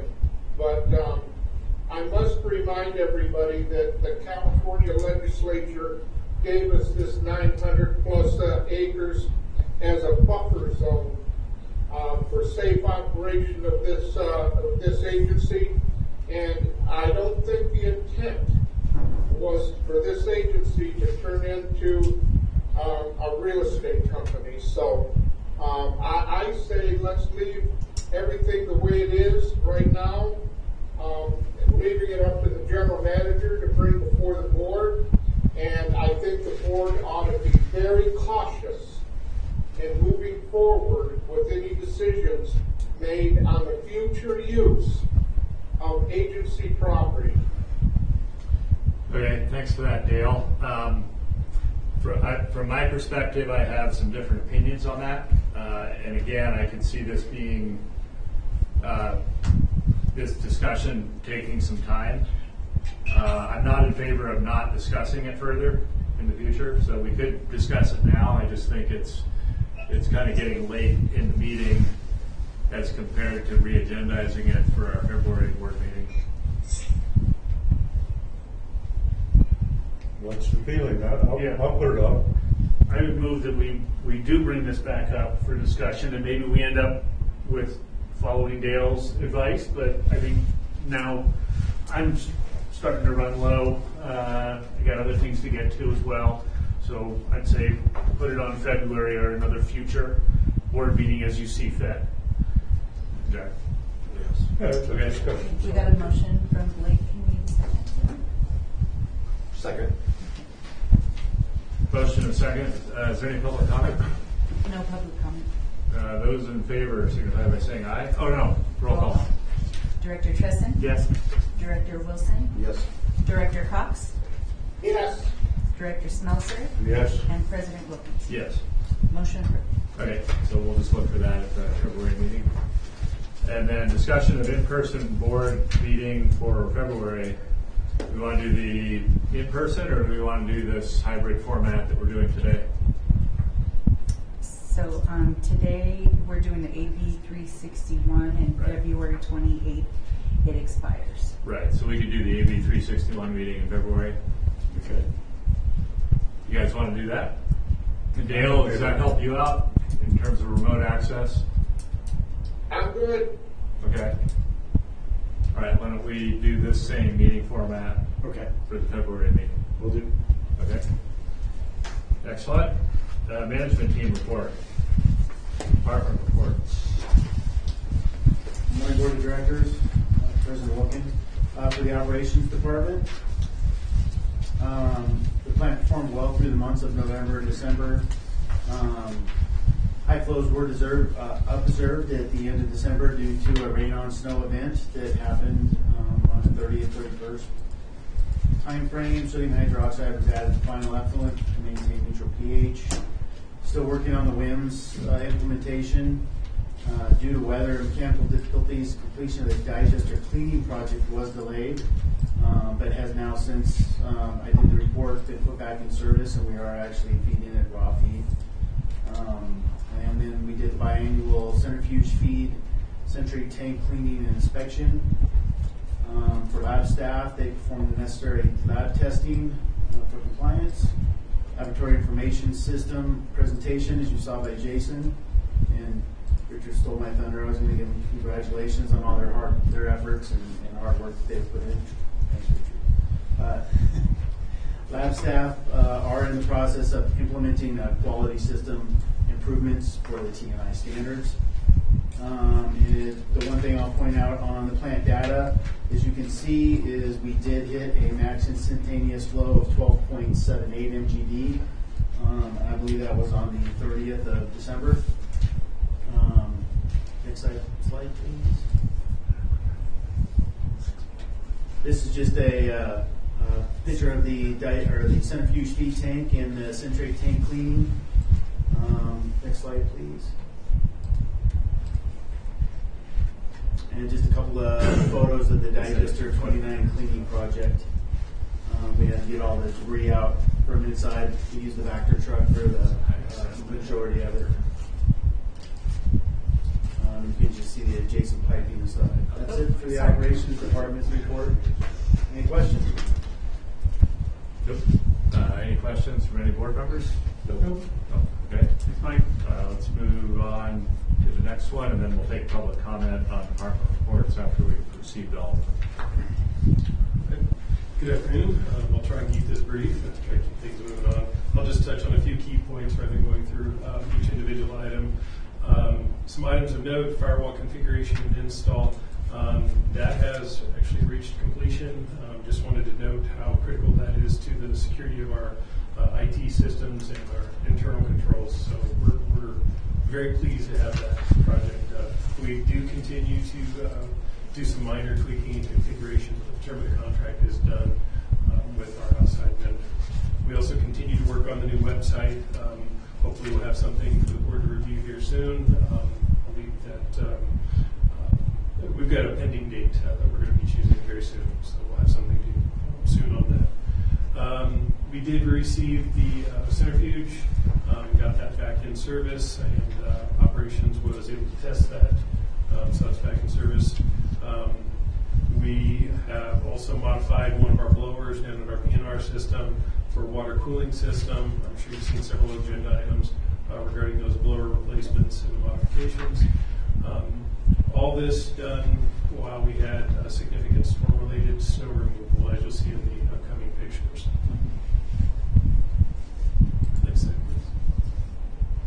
So there's a picture of the centrifuge bowl there that was replaced. You'll also see a picture there of the BNR influent windsock, which was noted on here. We were trying to get both ends of the plant covered by the windsocks as part of an OSHA inspection. Next slide, please. One other item of note is on the left-hand side, you'll notice a panel for a parallel line FLODAR. That is the second FLODAR, which allows us to monitor all of our plant influent flows. As of this month, we have now completed that install, which will go on a future report. On the right-hand side there, you'll see a picture of one of the flow meters that was replaced for the fire sprinkler system that had been pending based on a recent inspection. Regarding work orders.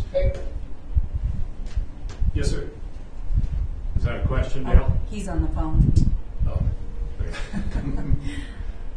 Yes, I'll have to call you back. I'm in a meeting right now. Give me a little while, I'll call you right back. We just wanted to include a good picture here. Some of the challenges that you can see with some of the snow removal. Visibility is at a minimum while we're doing these activities.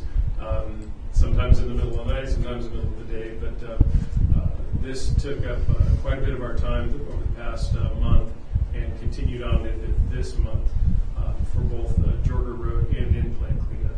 So staff has done a really excellent job. We've been very, very pleased. All this while completing the work orders and keeping everything at a steady state with the work order numbers. Great. Any questions? Any questions? Thanks, Paul. Sounds good. Thank you. Yep. Good afternoon, President Wilkins, directors. Projects under construction. We got the corn scrubber improvements project. That's ongoing. Control room upgrades. We're in closeout. Digital scanning. We're reviewing deliverables now. Plant coating project, roof repair project. We're in closeout. And additional boiler heating redundancy project. We're waiting on materials. Projects in bid phase. We don't have any in bid phase currently. Next slide, please. And projects and development, digester improvement study, I mentioned earlier that the PDR is on the verge of being completed. And then the field thermal condition assessment, we're waiting on equipment for that. Any questions? Questions from the board? No.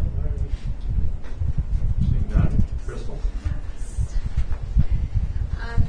I'll just touch on some key points too. So the finance department has been continuing to work on the audit. Wrapped up, we had our field audit work in on the first week of January. Prepping, we did some training for 1099s and W-2s in Excel.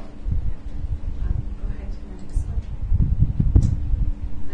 In the billing department, the numbers that you see are combined. November and December numbers just as information. We can go ahead and go to the next slide, Marshall.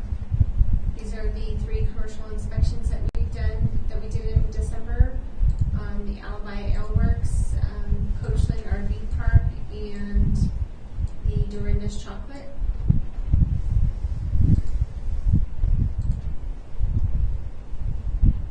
Item of note in the purchasing department is we ordered and received TTSA light jacket samples, which was something that was added in the last employee handbook. And then just in general, working on rate study, both the rate studies, investments, and audit. That's it for. Great. Any questions for Crystal? With that, is there any public comment on the department reports? No public comment. Okay. And next is general manager's report. So we can obviously continued on with the rate study, working with Crystal and her crew. Kind of skip a couple, drop down. The other big one is Vicki and I have been working on a proposal for consultant to do leadership training. So that'd be for the supervisors and the managers, and we've gotten that proposal. And it's to develop a whole program with a list of assigned coursework that the staff would take. So more to come on that as we review the proposal. I continue to conduct one-on-one meetings with staff. Big focus for all the staff over the last couple of months is the temporary chemical dosage station. I intend to bring a full report on that next month with photos and everything for you guys. Attend the local agency GM meetings. One item that's not on there is I've also got all of my meet and greets scheduled with each of your districts, so that'll start off tomorrow. As Crystal mentioned, her and I met with several financial advisors and investment people. We held a agency Thanksgiving staff luncheon. We also had our holiday staff appreciation dinner. It was great that you all were able to make it. And then we also did a New Year's Eve, or New Year's breakfast that was hosted by the managers. So we all took breakfast for the staff, and thank you, Michael, for bringing that suggestion up. Seemed to go over really well with staff. A few photos from the party. Most people were too busy having fun to take pictures, so it's all of the relays. That was the most embarrassing part of the night. Yeah, and you can see Dan there.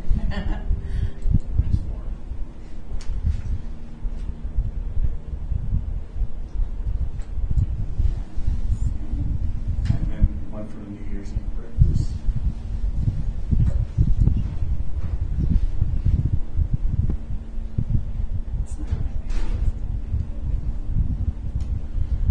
Any questions on the GM report? No. That picture looks like today. Okay, if there's no questions, is there any public comment on the GM report? No public comment. Okay. With that, is there any comments from any board members? Really good of the order. Yeah, I've got a comment, Mr. Chairman. Yes, please. Two things. You know, we've done, and Richard has been a great asset in turning the morale around in this organization. I think that what's been accomplished in the last few months has been monumental in the right direction. But two things. Number one is the Safety Appreciation Awards that we used to do every year. We haven't done them in a few years. And you know, the safety record that our rank and file have done over the last, I don't think we've had a lost time accident in 10 years or better, the last I remember. And I think the safety award presentation is a very good morale boost, and I think it's something that we ought to address again. I know Celeste did a great job in getting odds and ends together that people can make their choice, but it's just a way that not only the board but the agency can say thank you to our employees for being safety conscious and doing a good job. I'd like to see that brought back into the procedure at the agency. And the second thing is, a month or so ago we had a luncheon, and it was catered by Smokies. I know that Scott was there, and the food was excellent. We had a chance to rub elbows and to talk and chat on a very non-business basis with the employees. I also think that those kind of luncheons have a lot of benefit in allowing the board of directors to be able to mingle with the employees and just let them know that we're human too, and that we appreciate what they do. And I know that Rochelle and some of the staff brought some extra food in. It was just a knock it out of the park, great luncheon where we could sit back and be with the employees and in a lot of cases say thank you for what they're doing. And I'd like to see those kind of luncheons happen on maybe a quarterly basis, just to help foster and keep our morale going in the right direction.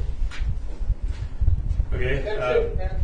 Thanks. So I think we had a suggestion by Dale that he wouldn't oppose the general fund warrants if they were to show up quarterly catering for all employee luncheons.